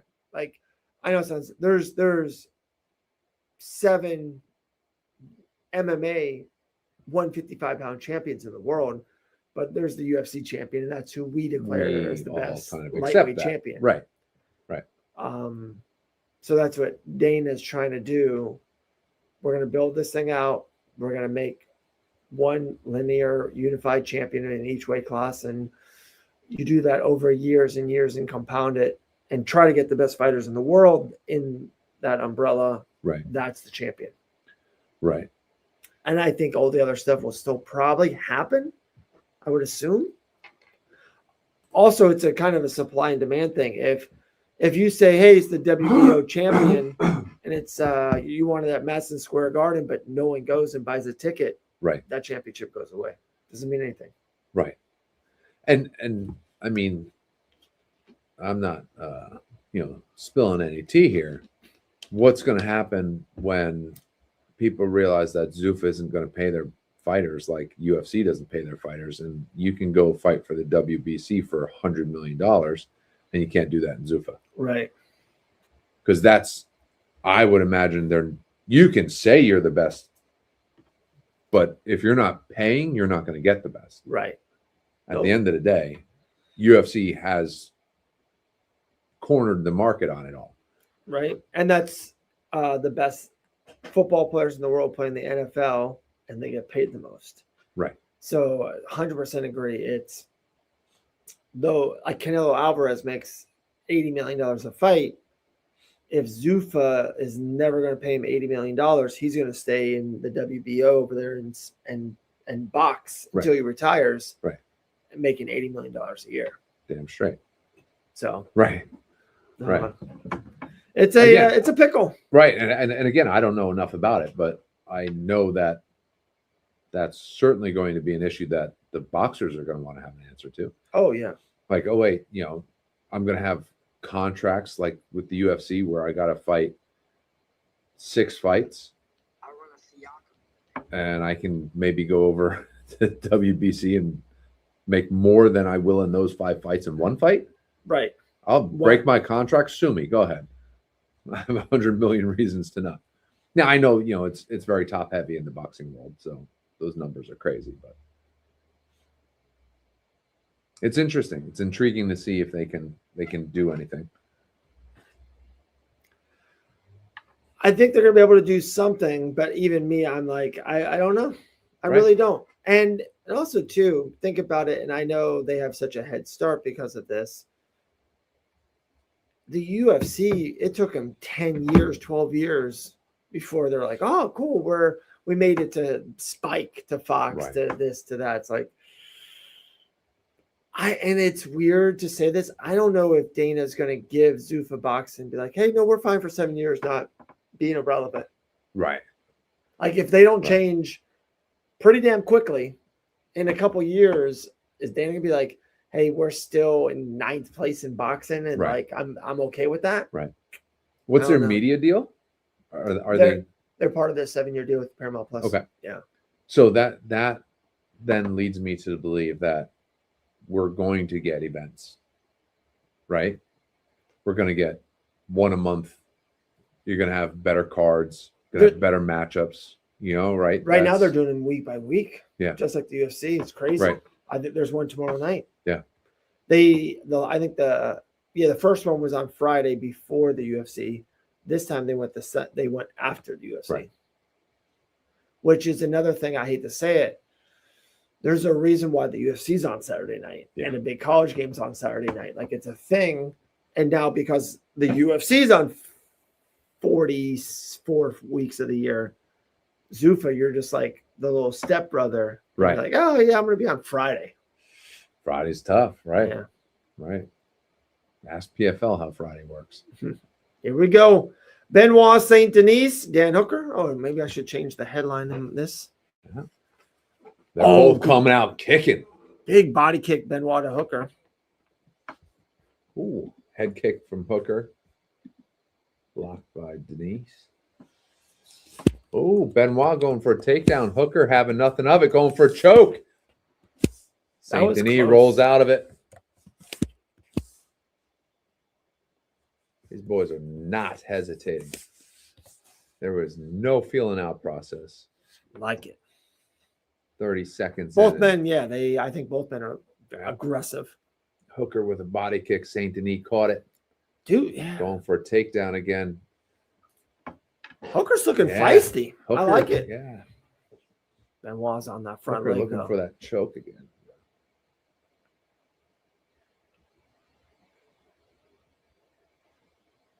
Ooh, just missed. Hooker just missed with a right hand. That was weird the way he kind of fell along the cage there and looks pensive all of a sudden. I totally agree. It was like second guessing himself ever since.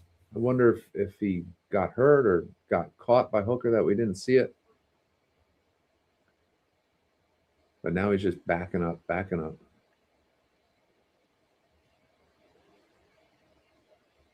All right, there he goes. He just opened there. Okay. Must have got caught and just took a second to recalibrate.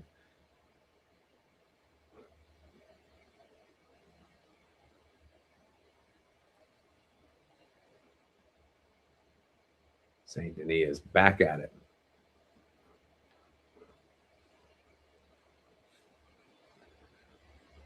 Benoit has Hooker pressed up against the cage.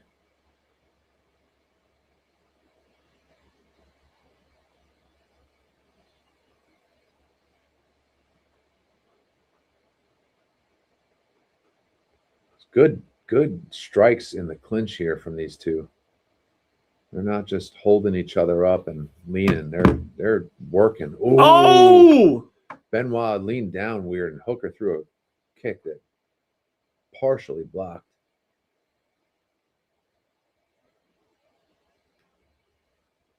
Ooh, headbutt there. Or a clash of heads, rather.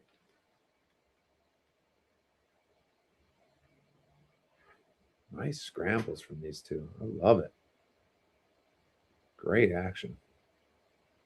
Like everything we're seeing: punches, kicks, grappling, wrestling defense, submission attempts. Really good. Oh, lands on his head. Another throw. Benoit St. Denis.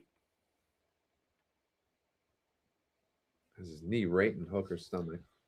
He did. I don't know if he has him anymore. What is it? They're saying Colin Walsh, like the poster boy for Zuffa. Yeah, he did have multiple titles. I don't know if that's a thing though anymore. But Benoit's St. Denis on working top. elbows from side control. All right, Hooker got his hand out.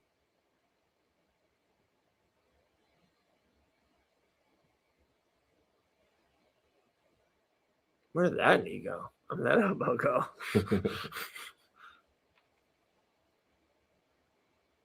Oh, that's dangerous for Hooker. St. Denis trapped. He's going to put all that energy for the arm. That's dangerous. Looking for a Kimura here, or is that going to transition into an armbar?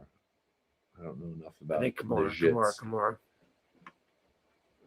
He's really trying to slip. Oh, got out. Hooker got out. Nice. And up. Big shots. Yeah. But Hooker can take those all day. He can take them. Working that tie clinch. Let's go.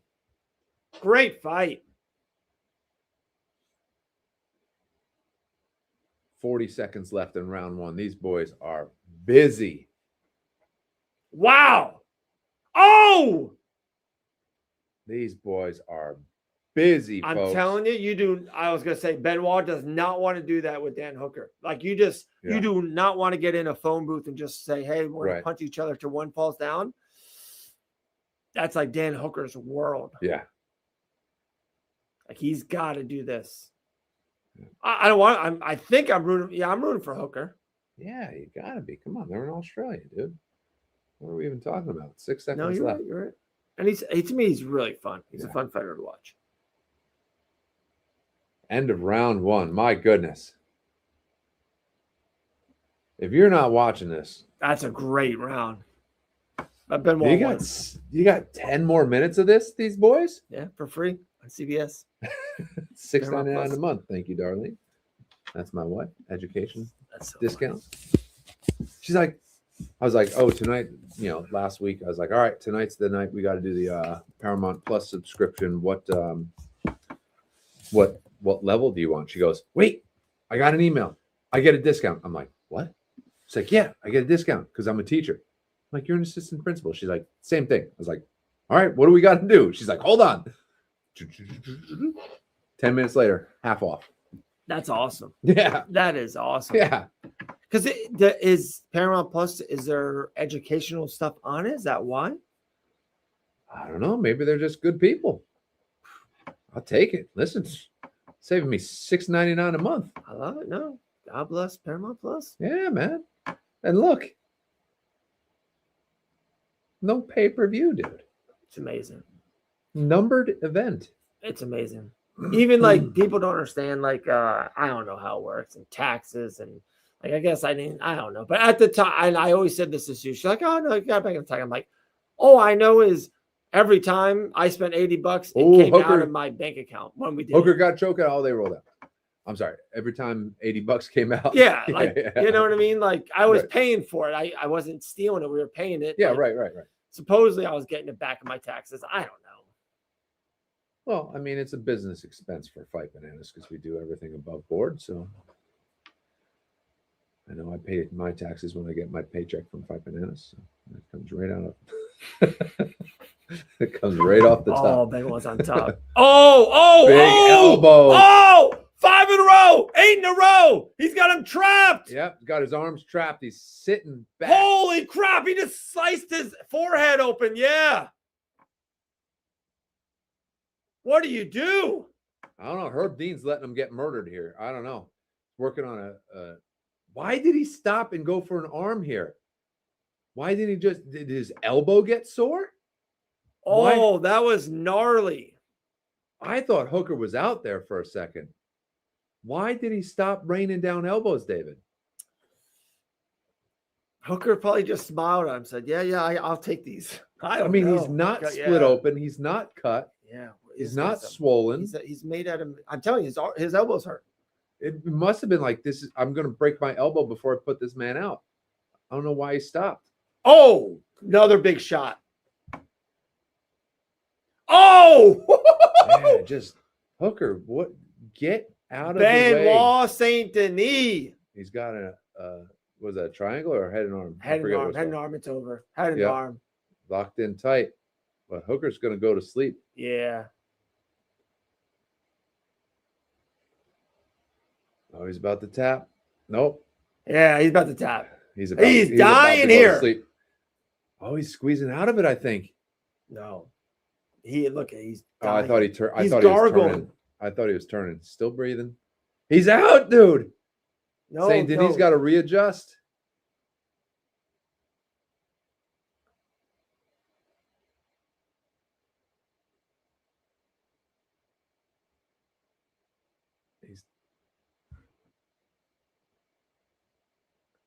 What are we watching? Still breathing. He's creating space with his arm by pulling it that way. He's creating space so he can't squeeze against his jugular, because that's what that is. That's a blood choke, right? So he's trying to stop the blood. It's tight now. Yeah, he put the arm tighter. Wow, this is insane. There's only 2 minutes left. Like, I hate to say this, if he can somehow survive, but you're right. What? Just start pounding on him. Yeah. What is happening? Oh! He's out of the choke, folks. Benoit Saint Denis is saying, what do I have to do to end this fight? He's softening him up with elbows and going back to that choke. Hooker's eye is split wide open now. Minute 23 left. Hooker has to do something to get out of this. Herb Dean has to be thinking, this is close to the end. Just stay here. Dan Hooker's fine. Another elbow for good measure. More elbows. Dan Hooker's fine, guys. He's not defending himself. Oh, or barely defending himself. Just shelled up. Herb Dean, yeah, this is 10-7. The same thing. And the notes at 10-8. This is a 10. Oh, my goodness. I saw his eye fall out. He's going to make the round. He's going to make it. He's got to stay close to avoid those elbows. He's doing the right thing there. Those are getting through, Dave. That's 30 seconds. That's getting through. I feel like if he just punches him 5 more times, Herb would stop it, but he always kind of pauses. Yeah, he's telling him, you got to defend yourself. Herb, what are you doing? Oh my goodness! Those are not hard strikes, but Benoit Saint Denis just stopped Dan Hooker. Dan Hooker popped up like nothing. Round. That was insane. That was a massacre. Yeah, I don't know. A cut is a cut. So you're not going to stop a fight for a cut unless you can really see it's, But at one point, Herb wasn't even taking a close look. He's raining down elbows on him, and Herb's just like, he did that thing, and he just wasn't. It's like Dan Hooker just showed up. That was crazy. Yeah, he was literally like this, and I guess a lot of those elbows were landing on his forearms, but they also weren't. Look, he's smiling at him. Did you see that? That was that first barrage of elbows before the choke attempt. Man. Yeah, but here, he's not defending himself, and Herb's still looking at him like, what do you? He's just going left, right, left, right, left, right, left, right. And Herb's like, come on, you got to defend himself. Herb, he hasn't defended himself in 20 strikes. I know. That was wild. That was wild. Yeah. That was a really good fight. Dude, how good is the featured and the co-main? Yeah. How good? Right. And then we got Volkanovski, Lopes next. Right. Wow. That was a really good fight until it became one-sided. It was really good first back round was and great. forth. And everything. It was grapple and wrestle and submission strikes, kicks. It was just. Right. Yeah. And then the beatdown began. Someone said 10-8, with 2 minutes left. I'm like, if that's not a 10-7, what is a 10-7? Right. Yeah. That's an absolute beatdown.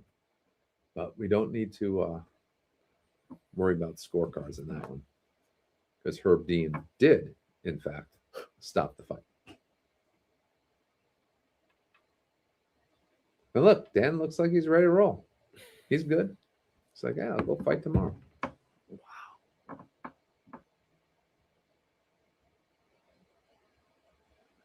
Look at Benoit Saint Denis. His right eye is damn near closed. These boys threw. I love it. That was fun. My. Fun. How impressive is that Poirier one now? He just smashed him. Yeah. He was losing that fight too until he got him. Saint Denis? Yeah. Denis was beating Poirier. Yeah. For like the first round and a half, and then Poirier, one big punch and then put him down. Well, that was the fight that Poirier kept jumping the gilly, right? Yeah. He had like 16 guillotine attempts. Every time he missed, he was on the bottom. This monster was beating him up. Right. Yeah. That's almost what Hooker was doing there on a couple of those takedowns. He was trying to get a choke. So Hooker's back on a 2-fight losing streak. Wow. What a fight. No pay-per-view. Pretty impressive.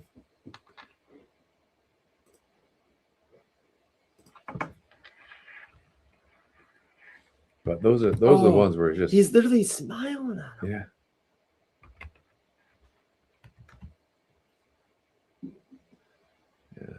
Then see, that's where he's cut open and he's landing elbows on him. And Herb Dean was just like, yeah, he's good. He's fine. Man, there's only one Herb Dean. Only one.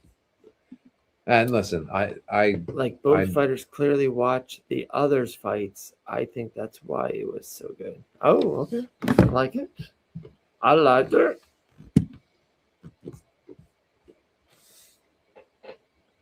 So let's see. Benoit was 8. Hooker was 6.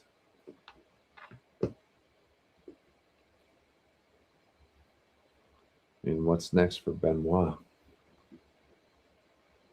Benoit versus Arman Tsarukyan. Okay. Dana doesn't like Arman. This guy's a monster. There you go. Throw him to the heat. Yeah. Hey, there's Matt Rife. Going through a midlife crisis. Hanging out in Australia. I'll tell you, we went to see Matt Rife. Told you this last time I saw you. Yeah, with the Lovins. Christmas Eve, yeah. And you, it was you or Chris that was saying that it was long. So the jokes that you see on Facebook is like 3 minutes, and they're super funny, but it took them 45 minutes to get there. Yeah, yeah. So a lot of those clips you see in on Facebook or Instagram are his crowd work, and he saves his crowd work for the end of the show. And crowd work can be good. It might miss. It's really easy to miss. You have a dodo crowd, or you don't get good material coming back at you from the crowd. Yeah. And that was our night. Yeah. There wasn't a ton coming back at him from the crowd. That's fine. And a couple of his bits just went on too long, and so I went and see him. I saw him. I can hear you. Yeah. I can hear you. Yeah. That's funny. Yeah. I mean, a couple of weeks earlier, we saw Chris D'Elia. I laughed pretty much the whole set.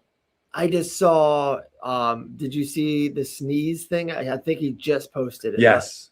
How funny was that? Hilarious. Wait, you can sneeze twice, not 3 times. Yeah. Not 3 times. Third time I'm coming at you. Yeah. Oh my, I cracked up. And I don't know if you probably the same kind of life. It's you're in another room and all of a sudden like your significant other just starts cracking. It's like, what's so funny? It's like, I like funny things. Yeah. What are you doing? Yeah. It's like I'm watching it. I can't. Yeah. Even me saying it to you, it was like not as good. Watching it, it was hilarious. You see Callan's in the Cowboy.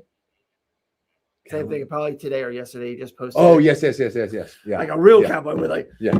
Not even wearing a saddle. He sends a signal from his chakra, his root chakra, through his taint, and the animal goes, "Yes, sir." Oh, gosh. I saw him live too. Yeah. Absolutely hilarious. For those of you who don't know, Brian Callen thinks I'm handsome. So just so you know. There you go. Yeah. If you guys want to know the story, I'll tell it real quick because I know you're begging for it. we got with the commercials, we got 45 minutes before the main event starts. So his son is a redhead, and he's joking about how like nobody, if people walk into like the orphanage, they pass up the gingers. And he's like going in on redheads, and I'm staring at him like I'm literally like the second person from the stage. I'm like, in my head, I'm like, what the fuck, dude? And he goes, oh, but you're a ginger. He blocks light. He's like, you're a ginger though. And he goes, but you're a good looking man, strong jaw. He's like, you're doing fine. I was like, yes, Brian Callen thought I was handsome. That's so funny. Yeah, it was awesome. And then my wife said something like, and he's like, "Oh, and you're built too," or something like that. And my wife's like a lumberjack. He goes, "Ah, like a lumberjack." Probably comes home smelling of wood and moss, and you love it. Oh my goodness. Wood and moss, or something like that. That's yeah, hilarious. It's in my Facebook memories of exactly what he said. But he's a killer too, man. Like the openers for Callan, the first guy, like just absolutely ate shit and just sat in it, and it was just brutally bad. And the middle guy, you could tell, was much better and was a local guy and like just did really well and was a good warm up for Callan. And then Callan comes out and you're like, oh yeah, that guy's been doing it for 30 years and killing for 20. Like it's just like anything else, there's levels to it. The first guy was either new or just wasn't as good. The middle guy was a seasoned professional, but he's a local. And then you see a nationally touring comedian and you're like, oh yeah. I laughed his entire set. Like it's just different. Everything. Yeah. Bankers, teachers, principals, coaches, just anything in life. It's pretty wild. Yeah. And that's, to Matt Rife's point, like, or to the point that we're saying about Matt Rife, like he's still super immature as a comic. Right. Like it's not he's a young dude. Fault. Yeah, it's not his fault he had a meteoric rise and he's selling out arenas. What's he going to do? Say, no, I'm not going to sell out this arena and make $1 million in Orlando. Of course he's going to go. And if he bombs, he doesn't fucking care. He's got the money in his bank. He's got nothing but time to work on his craft. And also too, like I don't know about you, probably the same way. And I'm so on this with my kids.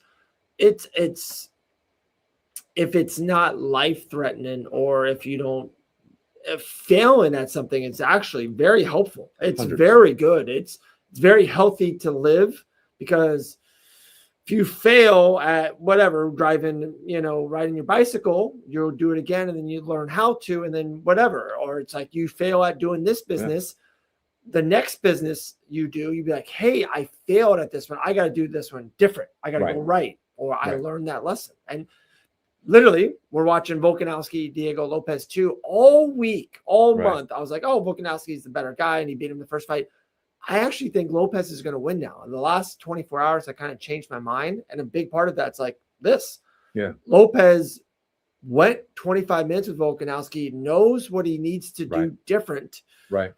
Volkanovski doesn't yet. He won. You don't know what you have to do different until you're in it. And I thought it was razor thin, that victory.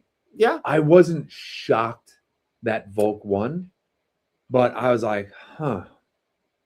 I think, wasn't it super two? Close. I think he won unanimous. 2 judges gave him 3, and then 1 judge gave him 4 rounds, I believe. It was something like that. Could be. But I'm 98% sure it was unanimous. Yeah, so I'm leaning Lopes right now, guys. Leaning. Is Volk going to handle it like the Volk Max? Do you guys have a favorite comedian? But Volk is in Australia. They're not in Mexico. The first fight wasn't in Mexico, by the way. The first fight was in Las Vegas. First fight was in Vegas. Actually, Miami. Yeah. There you go. Thank you. You're welcome. And also, and I said this to Grant Dawson 3 hours ago. I'm picking up all the names I'm dropping for sure. Volkanovski, when he did that to Max Holloway, he was 32 years old, 33 years old, 34. He's 38 now. And I don't know if any of you guys are that old or have got to that old. Life changes. Stuff happens. Right. It's like I said jokingly, I can't drink 2 nights in a row. Can't do it. Yeah. So I think Lopes is the younger, more dynamic athlete. And I could be dead wrong. I think he's going to get the job done. I think he's going to get it done tonight. Well, that was kind of my thing with Patty too. It's like, it's just his turn. It's his time. It's going to be, when we watched the Sugar Show, same thing. That earlier question, the favorite comedian. Oh yeah. I've been very lucky. I got to see George Carlin live. I've seen Nice. Lewis Black live. I've seen Brian Callen. You saw Crystal Kevin Lee. Hart too, right? Kevin Hart. Yeah, thank you. Yep. Matt Rife. You ever So seen Dane Cook? No, I didn't get to see Dane Cook. Were you ever a fan or? Yeah, I thought he was good. Yeah, I'd go see him. Yeah. I saw Jim Gaffigan live. Nice. So I think all time I got into stand up because of George Carlin. So he's certainly tops. But right now it's probably tie between Callen and D'Elia. Okay. Yeah, I mean D'Elia is probably funnier, but Callen is just so freaking good. He's so fast. Yeah, he's so fast. Yeah. Probably like Susie and I's second date in Florida. We went to go see Dane Cook in Orlando. That's awesome. Yeah, one of our when he was doing the show in the round. No. Yeah. Wait, he was old Dane Cook. So that was early. Then he had a little movie career, and then it was after that. Yeah, gotcha. Yeah, no, he hilarious. Another guy that like blew up, just absolutely meteoric. He was probably the biggest comedian in the world for a year or two. Yeah, for sure. Yeah, you know, and it's weird. That's what it happens. Yeah, and what happens when those the Seinfeld carry, you get into movies or TV, right? And then you get on a show, and that's it. You made it. Right. Some comedians don't, or they don't hit. Like Dane Cook tried the TV and movie thing. It didn't really work for him. Right. You know. Yeah. He just never got that role or show. Yeah. He also had a lot of. I heard he was on. I forget what show. May have even been Fighter and the Kid. He talked about how his brother like stole money from him and stuff.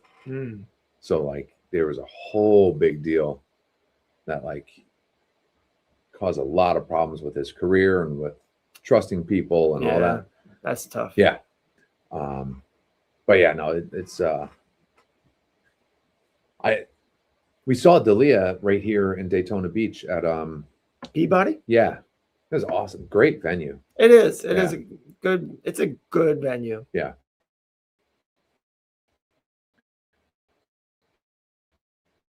I just went. It's funny you said that because I last Friday, 8 days ago, it's always Chappelle. Now Chappelle, he's great. It's great. 8 days ago, I went to the Ocean Center first time in 20 years. There was a card show there. Oh, cool. And I went there. It was super fun. Yeah. It was in it 2-3 hours and back. Dave Chappelle's amazing. Absolutely amazing. He's one of those. Yeah, Waiting's like one of my dark horse favorite movies. I love that. Chris Long's in Waiting is a great movie. Love that movie. Super fun movie. Very young Ryan Reynolds. Yeah. Back to Dave Chappelle. There's a lot of he's super funny, and I know this is going to come off wrong. There's just a lot of stuff he does that I don't like, or I don't think that's funny. Yeah, like that's fair. He throws a lot of spaghetti against the wall. Let's just say that. And some of it's, dude, I crack. Like some of it I crack up, but there's a lot of it I'm like, that missed for me. Yeah. And you know, it's interesting. Brian Callen talks about when he was in New York, he got to see a lot of like the AIDS epidemic. He had because he's an actor and he had a lot of friends in the gay community. So there one time they're talking about using the word faggot. He's like, I never use that in my show. I've never liked that word. I've seen it used from a hateful way. He's like, I understand people don't use it that way and they might use it differently. He's like, but I don't use it. I've seen it used hateful. I've seen people pain in their eyes from that word. So the show I was just talking about, when I saw Brian Callen, the guy that I told you that ate shit, one of his bits ended with him saying that word and just waiting for the crowd to laugh. And I'm sitting there knowing the story that Callen has told about never using that word. Yeah. And his opener used it as a punchline. Yeah. And it just fell silent. Oh my God. And I was just like, oh my God. And to your point, like there's certain things that just turn me off. And using that word, the way he was using it, I was just like, oh, that's fucking gross. Like the way you said that right. It wasn't, Chappelle might find a way to like make it funny, but sometimes it's just like, like right. maybe it just doesn't hit right for me, So I agree with you 100. That's a long way of saying Yeah. I agree with you 100%. There are sometimes Chappelle goes down a storyline. You're just like, ooh, yeah.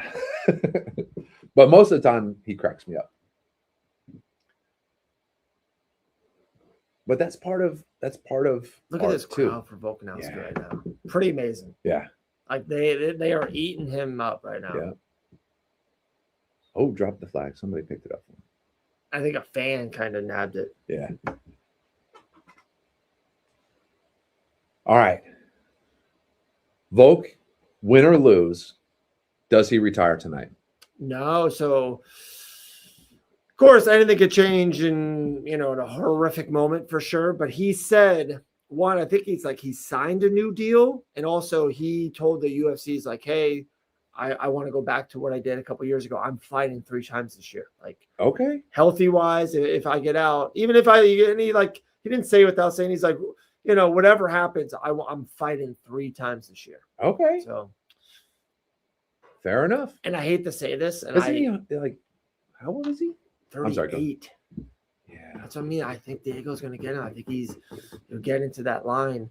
Yeah, he'll be 38. And Volkanovski's not American and has nothing to do with the White House card. He's the perfect guy that can headline a show. If Diego wins this fight, they get 1 each. This is the main event of May.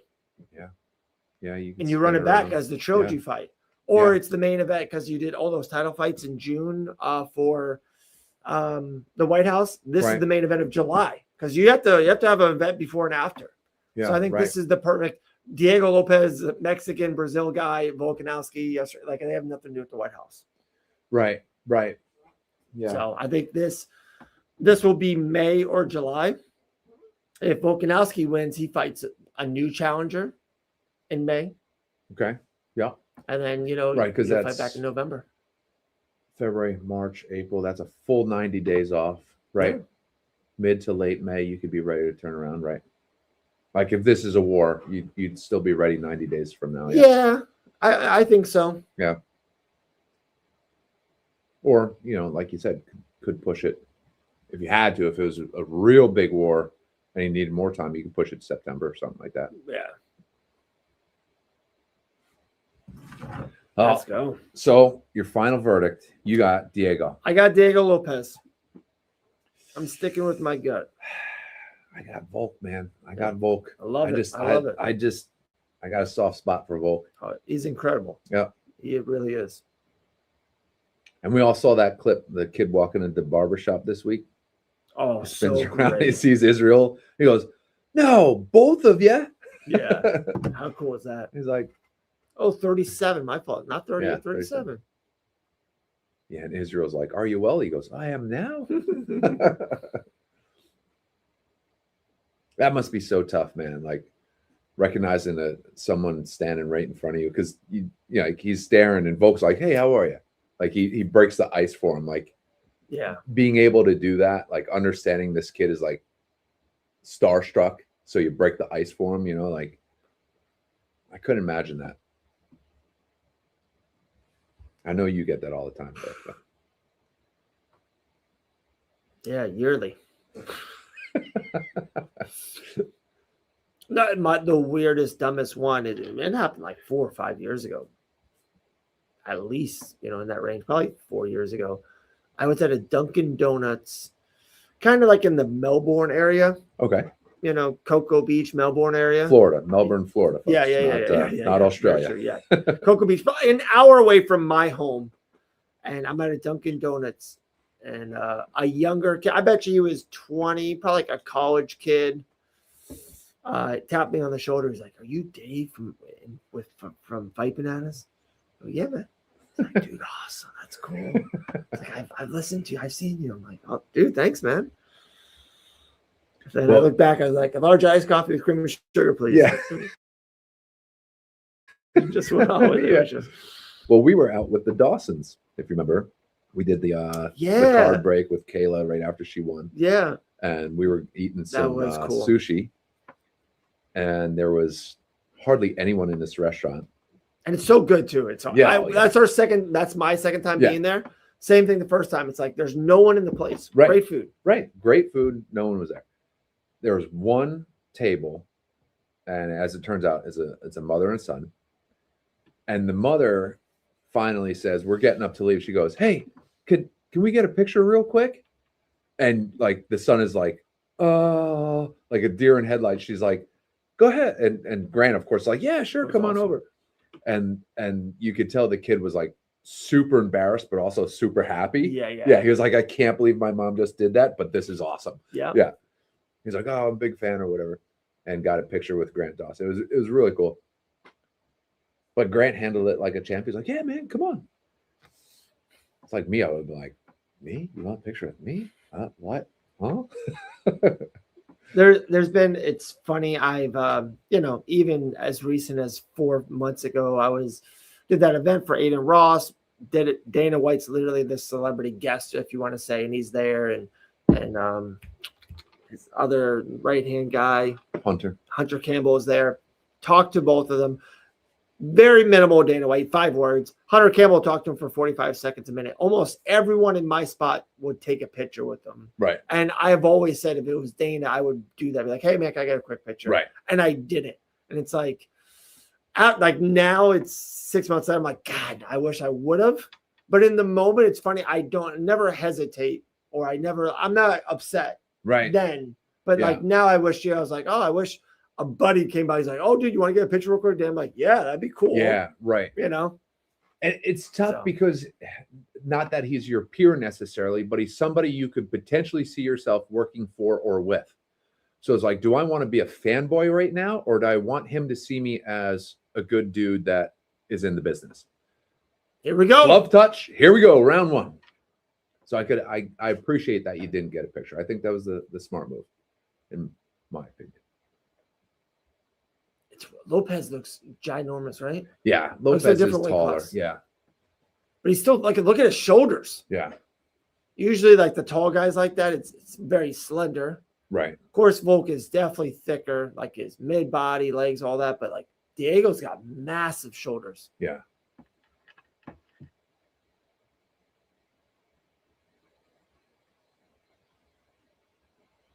They're both being very respectful at this point. I'm so happy you said that.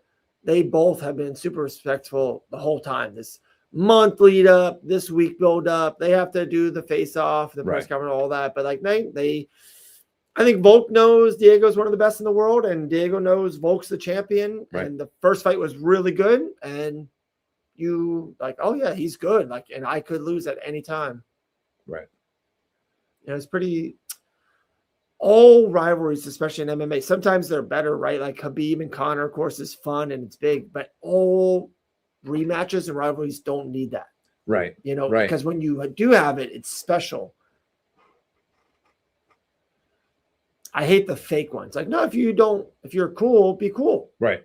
Right. Don't be fake enemies to each other. I don't like that. Lopes doing a lot of stance switching. And maybe not a lot, but definitely noticeable that he's switching stances. A little bit of flurry there a couple seconds ago, but mostly leg kicks and feinting and feeling each other out. They both understand this could be a very long night in the office. Yeah, Rufy went 2 rounds, right? Or just 1? And Benoit went 2. Ooh. They're starting to throw now. Yeah, I felt like Volkanovski's like, oh, it's been like 2 minutes. I'm kind of losing here, right? And like not liking it. He's like, I'm going. So he kind of started pushing the pace. But Diego's a maniac. He'll be there.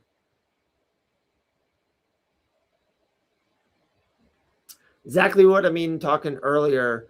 I don't remember all these switches by Diego in the first fight. So Diego Lopes lost, and he's like, okay, I got to figure out what I can do better to win.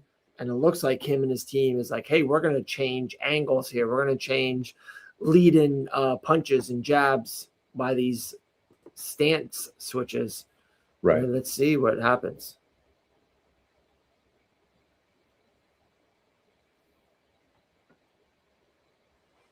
Yeah, so it's funny today. I texted Dave a picture. I'm just scrolling through Facebook, and it says UFC live now.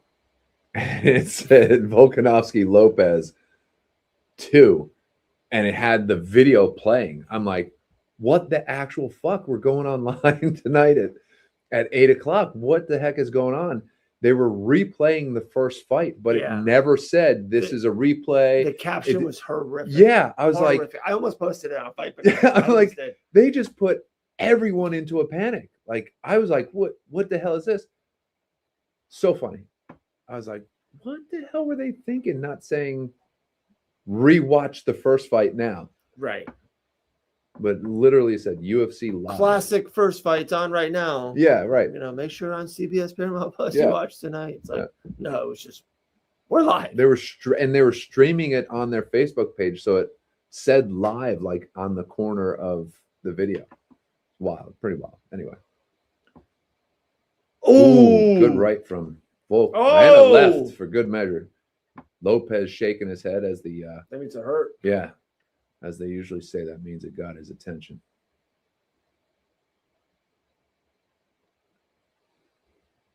God, Volkanovski, he's so good. Yeah. He's so good. I think another couple strikes here. Close round. Yeah. Coach Mike, that's a close round. Yeah. A flurry here would be helpful. But yeah. All right. That's a close round. One in the books. Super close. Guys, help me out on that one. I think I'm leaning Volk.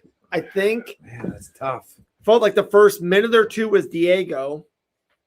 Close little in the middle. I felt then Volk had the two big shots at the end. Is that fair? Yeah, but then Lopes also had two strikes there at the end. I don't know that they're worth anything, but that's the last thing the judges saw. Volk by smidgen. I kind of agree with that. I like a smidgen. Volk is winning 1-0. Okay. I was leaning that. You guys put me over the edge.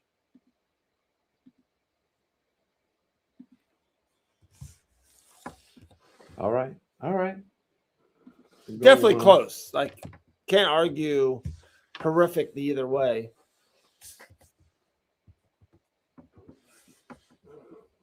I'm yawning, coughing.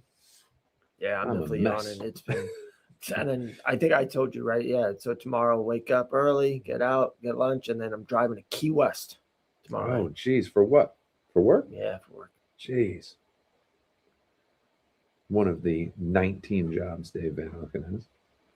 I don't know what I do. Go ahead. I was gonna say the word, and it's such a. Some people probably would love this. I'm the exact opposite. I need like a constraint, or I need that what I'm gonna do. I don't have a place yet. I don't know where I'm staying because I don't know how far I'm gonna be in the drive. Because I have to do something in Fort Lauderdale too. Like I don't know if I'm gonna be like, I'm in Fort Lauderdale. I'm done. I did my thing here. I'm just gonna sleep here and then drive to Key West first thing in the morning. Right. Or am I going all the way down to Key West and getting the hotel? Right. I don't know. So it's like, it's such a, how my mind works. It's like so uneasy. Like, I don't know where I'm sleeping tomorrow night. Yeah. Right.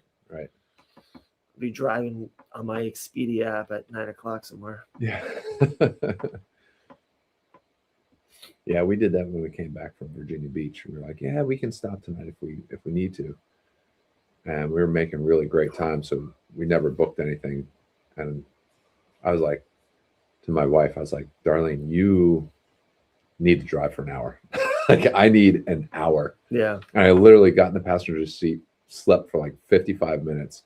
My alarm went off. I was like, all right, pull over. We filled up and I got back in and drove the rest of the way. Like, it saved us like $250, $300, something like that. Right. We were home by 11 p.m. So it's like, yeah, that. And also I was going to say that sometimes that you're driving and you're rolling, it's like, we're 3.5 hours away. Yeah. Like instead of stopping, getting out, maybe getting food, sleeping, not your bed. It's like, we're 3.5 hours away. That's just, we'll make it. It's some those lot that could be a tough hour or two in there. Right. But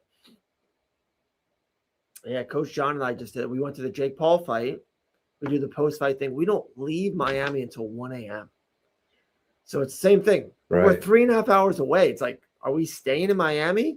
And I don't, I hate to say, we say it all the time. After the fights, you're so jazzed. We're so excited. Right. So we just started driving. And now it's like 2:30. Roads clear, dark. We're both exhausted, but now we're like an hour and a half away. It's like, we got to get there. Right. Another razor sharp round, guys. Just a lot of they're striking, nothing crazy to either guy, no grappling either. They're just Diego open there, but good leg kick from Diego. Yeah, nice little rhythm right now for Diego. Probably biggest 15 seconds of this round. Uppercut, but Volk fended off with a left hand of his own. But Lopes definitely connected with that uppercut. At least I think he did. Let me know if I'm wrong. Nice jab by Diego. Yep. And Volk enters. Good jab. Good right hand. Good counter from Diego. Great combo by Volk, and then Diego countered. Volk did not like that counter. I think he poked him or got a good shot on his left eye because Volk just pawed at his left eye twice. Good right hand from Volk. Good counter from Diego. Action is picking up now. Does Volk have a cut under his right eye? He's got something. Something going on, either the bridge of his nose or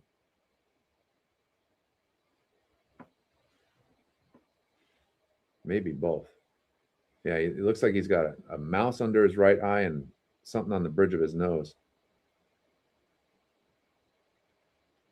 Or maybe it's two cuts. We need a bigger TV. Get a nice 85-inch TV up there. Good combo from the last one, right? The last one was horrendous. What's that? The last TV, remember? Oh yeah. It was in black and white. Oh man. But no, you are I said this to Susie a couple times. It was her idea for the stand. It's one of my favorite things. Volk with a choke. I don't think that's going to last very long. Volk slipped out. Yep. On the bottom. Diego's on top. So 20 you jumped seconds the Gilly, left. guys. Yep. It was worth it with 20 seconds left, I totally agree. Yeah. He's laughing about it. I know, but it's funny. One of those things. What is judges like? And I'm Volk went for the win. I'm more on Volk's side. Yeah. But actually Lopes is on a submission attempt right here too. So 7 seconds left. Not happening. But I'm giving that round to Diego, guys. Yeah, 100%. Okay. It could be 2-0, but it's 1-1 in our books. It could be 2-0, guys. Yeah. I think. Wow, this is great. I think Volk really needs to win 3 rounds here, just to be sure, or find a finish. Because I think if he gives up another round, it's going to be a problem. Because it's possible, like you said, it's possible Diego got one. Wow. What cut Volk, though? Are they going to show us that? Good right hand from... Yeah, the replays have been pretty good between rounds on some of these fights. Oh, it was like just a looping uppercut, it looks like, that just cut his eye. Look how clean that looks. Yeah, these are like 8K cameras or something. Yeah. That was so cool, that camera shot. Yeah, they're like in close, and Volk like just missed with an uppercut that cut him, I think. Round 3, here we go.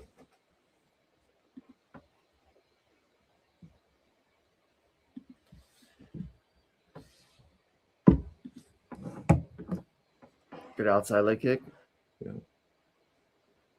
Yeah, they're talking about the cut on Volk. DC saying it's under the eye, so it's fine. I think the issue there is that it's not bleeding down into his eye. So it's really not. Yeah, so it shouldn't give him issues as far as that's concerned.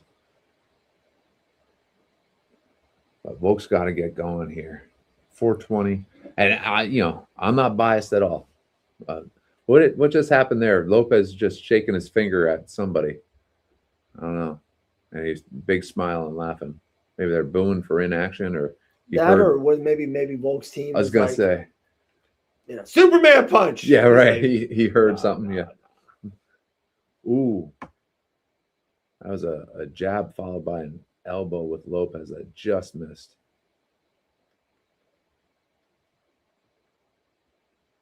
Good body shot there from Lopes.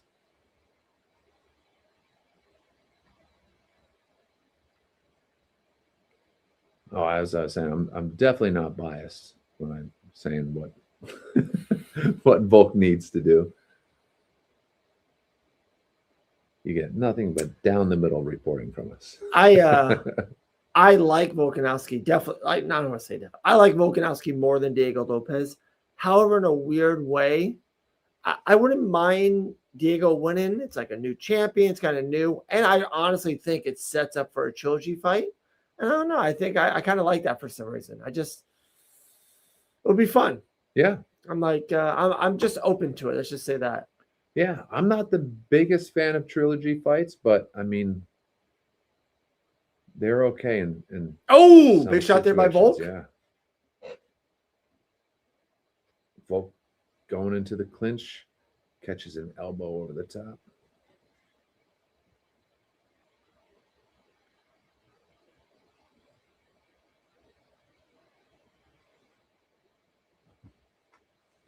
One of the great points, I forget who said it may have been Schaub,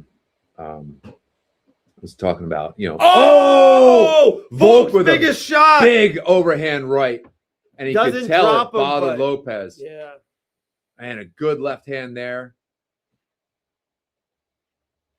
God, this is so good.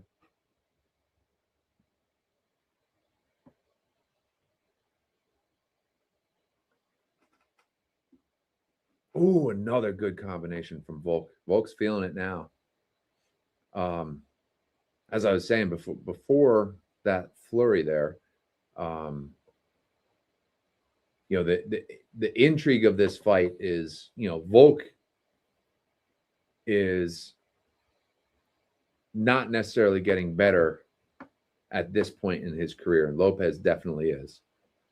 So, like, it's intriguing to think how close that first fight was. How much has Lopes improved? But right now it's super close still.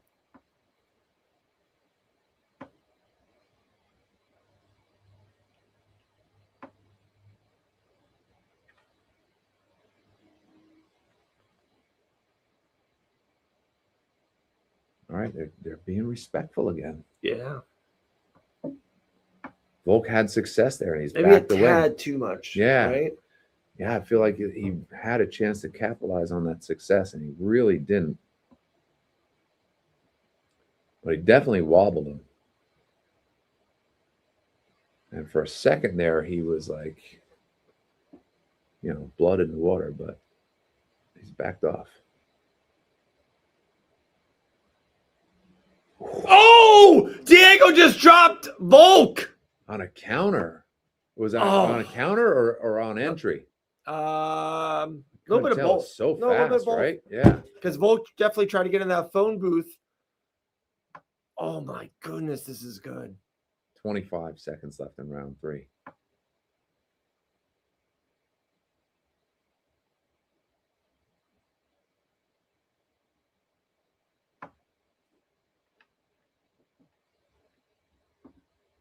Wow. Oh.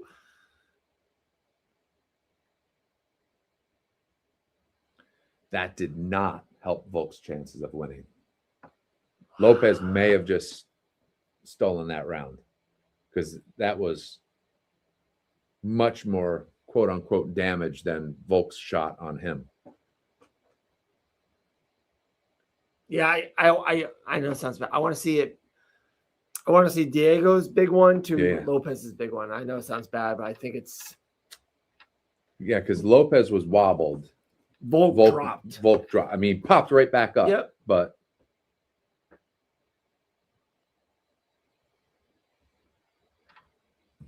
good fight, though. Great fight. Let's see. Oh yeah, Volk hit him right on the ear. Oh no, this is right on the ear, then caught him on the ear again, and he buckled his legs. Oh yeah, and Lopes just caught him just like a check hook right on the nose. Well, chat says Lopes 2, Volk 1. I'm still thinking 2-1 Volk, if not 3-0. 3-0 for who? 3-0 Lopes? No, 3-0 Volk. What? Who said that? Sean. Sean Sterling said that? Yeah, our buddy Sean. I'm going to go 2-1 Volk, guys. How about that?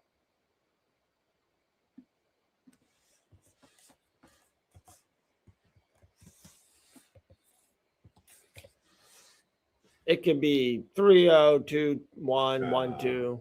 I don't think it's 3-0. That round 3 is Lopes. He knocked him down. And I thought Volk's best. I mean, Lopez's best round was the second. Am I wrong on that, guys? I thought that was Lopez's best round was 2.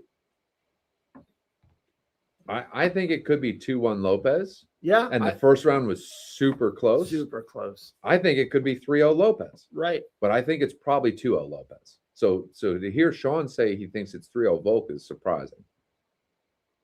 Not saying you're wrong. Sean's trolling us tonight. He's getting on my bills. He's trolling us. Just go on Whatnot, buy some cards, Sean.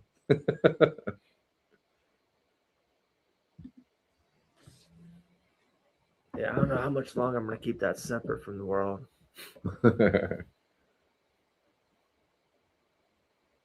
It's funny. One chat, and I don't know if people go on Whatnot at all. One Whatnot room figured out who I was a little bit, and they were selling some UFC stuff, and they're like, "Oh, ask the on Whatnot." My name is David Collin.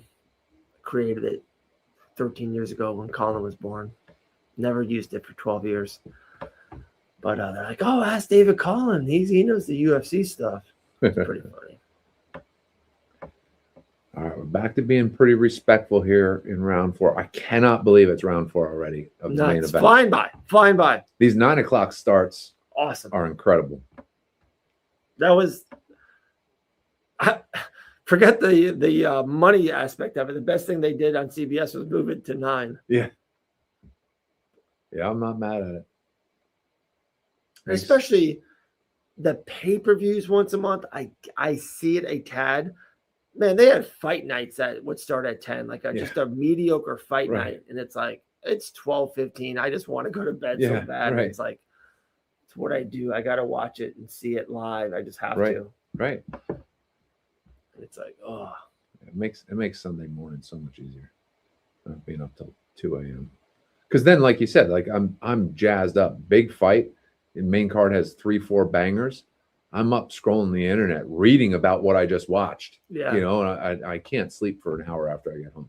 So it's like I'm finally falling asleep at like 3 a.m. This gives me at least like an hour extra. Nice jab by Volk. Good job there.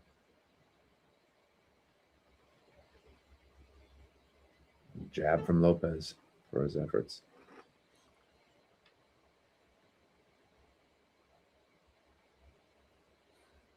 I hate to say it because the fight's been so good. I don't like both men right now. This is round 4. Could be like the deciding round for sure. Both men are very safe. Too safe. Yeah. Minute and a half left. They've both been either wobbled or dropped. Because if you're Diego and you can sneak out this round, and some judges, you might be up 3-1. Yeah. And it's like you just don't get knocked out. You're fine. Right. If he loses this round, then it's anyone's game. Oh no! Kick. Yeah. He zigged when he should have zagged and got a piece of the cup.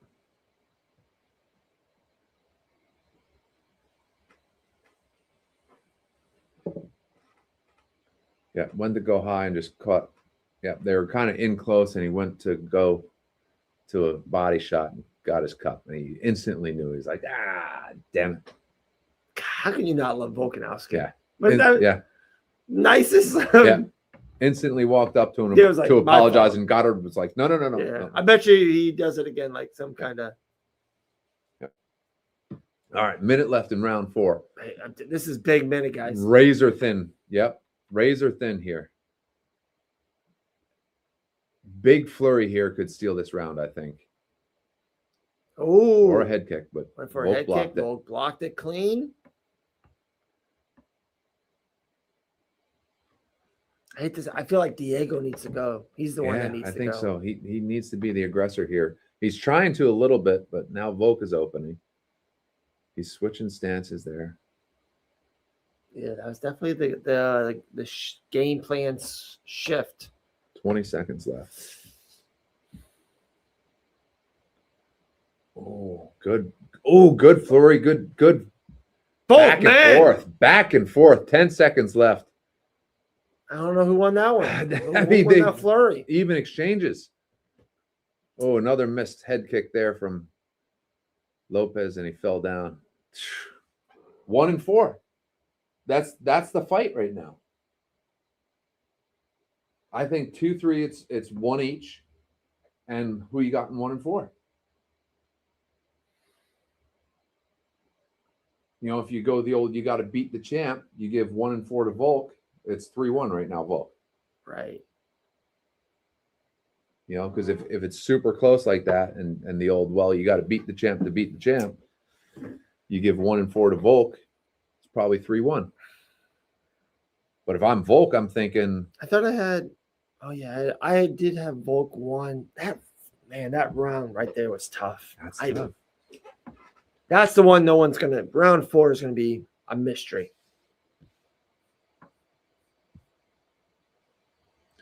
You need an absolute, clear, decisive winner of this round.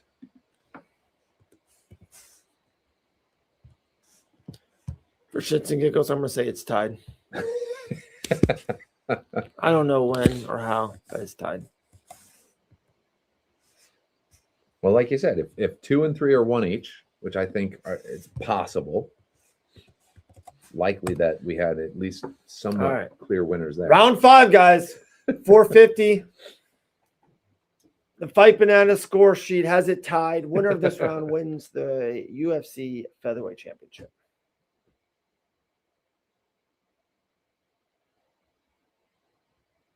Oh, did Volk just hurt his leg? Or Lopes? Diego, his foot. Yeah, he just threw a kick on Volk, and he instantly winced in pain, and he's backing up, walking gingerly on it. Volk had to have noticed that. Yeah, Volk just threw an inside leg kick to that leg. God, isn't that crazy? There's your trilogy. Yeah. If he wins because of that, they're like, oh, the only reason he won is because he hurt his leg in the 5th round. There's your trilogy. Oh yeah, it hit Volk's elbow. You can see that it hit the bottom of Volk's elbow. They're both on the ground. How'd that happen? I was watching the replay. For wrestling, but now Diego's doing great defense. Even has a submission attempt, a little knee up the middle, gets out of it. Wow. 340 left.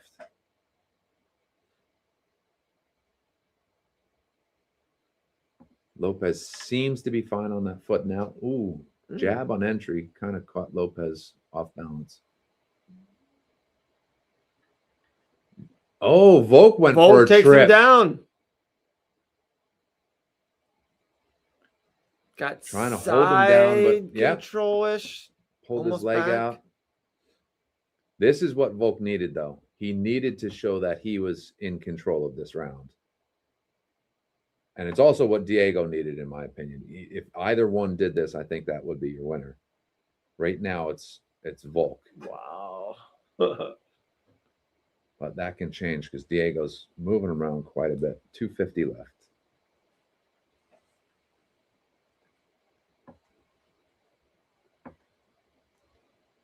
Diego takes Volk down. Straight to his back. Has his back. Trying to get his hooks in. Can't. Great scramble from the champ. But he's got him on his back. He's He's going to pull a Michael Chandler here any second. Nope. He's on Volk's back, and Volk is using the fence to scrape him off. Not quite getting it, though. He's up high on Volk now, though. Leg comes off. 2 minutes left. All right.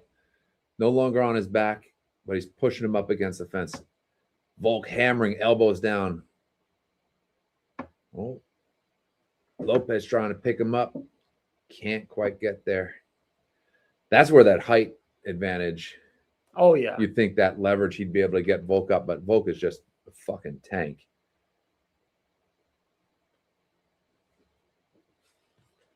This is so good. Yeah. Volk. Oh, Volk tries a trip, doesn't get the takedown. Working him against the fence still. Minute 25 left, round 5.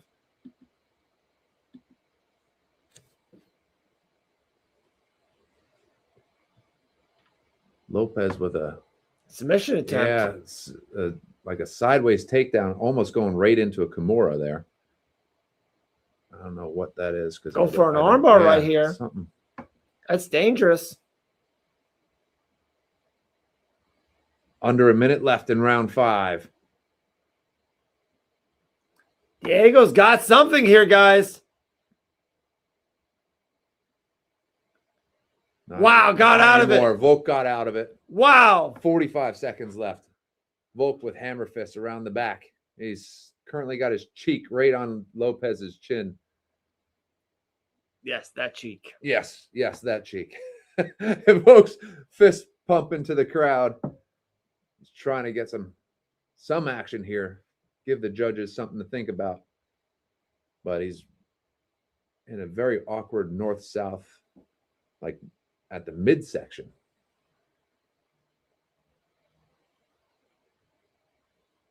Volk talking to the crowd. 10 seconds left. He's just going to,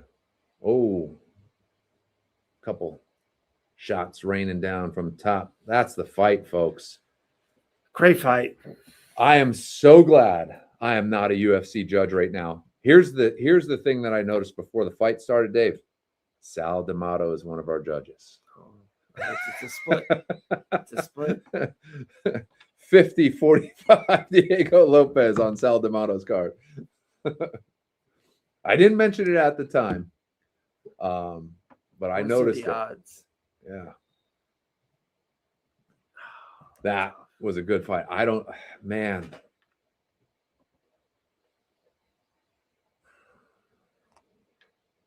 I think it's Lopes. I think, man, I don't think he did enough.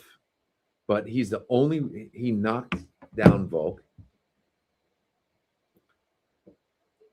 The round before Sean Volk goes 3-2 Volk at worst, but I expect 4-1. Uncle Drew says 49-46 Volk. Alexander the Great. Why is Sal not even still a judge? Yeah. I have it. Me personally, I have it 3-2 Volk. That's what I got. I think that's what it should be. I'm just worried about those 2 rounds, 1 and 4. Especially, because we've seen some wonky judging. My heart says Volk, but I'm just worried about what the cards are going to say.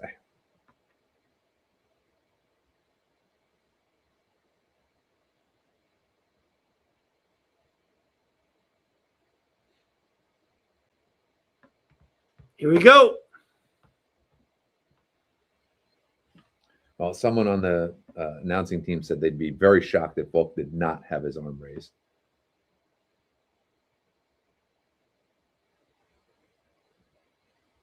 $49.46, $49.47. Oh no, $49.46, $49.47, and $50.45. What the fuck fight were we watching? I was off. I had Volk 3-2. Yeah, I mean, Volk is so good. Yeah. He's the champ, guys. Like I said, beat Max Holloway 3 times. That's so Jose Ortega. So Yair. 1, 2, 4, and 5 on 2 of those cards because the round he got knocked down is Lopes, except for the one judge who apparently didn't see Volk get knocked down. Wow. Couldn't get the mouthpiece off. All right. So no craziness from Sal D'Amato today. That's good. Asking Volk, this must feel good. This amount of support to fight. Says it does to do it in Sydney.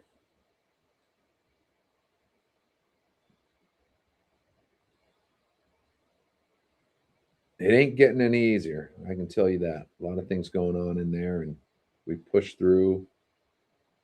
And beautiful as always. Adversity is a privilege. Love it. Sometimes things go something blah blah blah. Challenge fires me up even more with a young, hungry guy like that in there. Wanted to take him out, grab a hold of him, and put him down, but he was strong. I didn't want to stand for 25 minutes. I'll be honest, but we got the job done. Felt so good.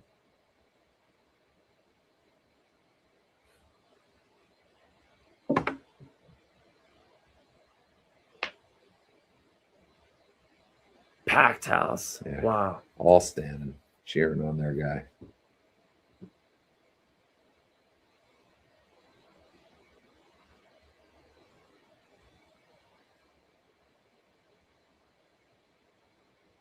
Yeah, that's the shot that wobbled him. What a fight. Yeah, great. No trilogy, Dave. Sorry, bud. Nope. Not happening. Yeah, it looks like it's going to be Mo Sarv and Laron Murphy headline in London in the spring, and the winner of that fight will fight Volk. I would assume the time matches up. When is Mosfar and Laron? It's actually not even announced. It got leaked yesterday. Gotcha. I think it's like mid-March, somewhere in there.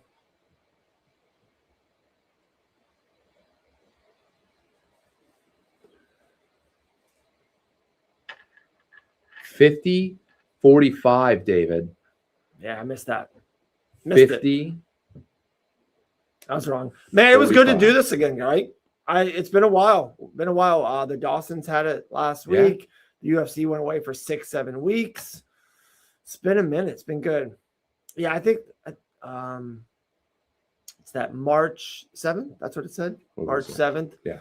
Be the next one. I think we might have to get someone in here. We might have to do something. Gotta get somebody in here. Can't G fights the next weekend. Yeah. What is it?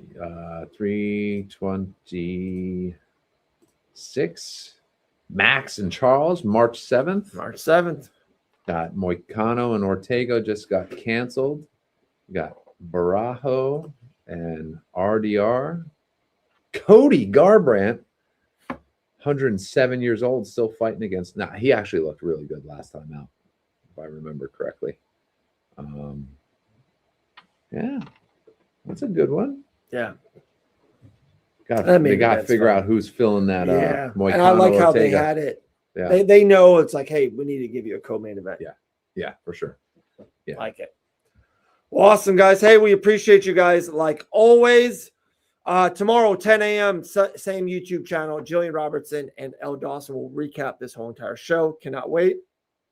Tuesday, 1 p.m., we're back live, the Fight Bananas Show. And like I said earlier, check out fightbananasofficial.com. A lot of new content, a lot of new writers. If that's your thing, you like reading some stuff about MMA and fights, go to fightbananasofficial.com. Dave Van Auken, Coach Mike. Mike, any last words, inspiration for the people? As always, be kind to each other. I like that. I like that. There you go. All right, guys, we're out. We appreciate you. We'll see you next time. Later. See you.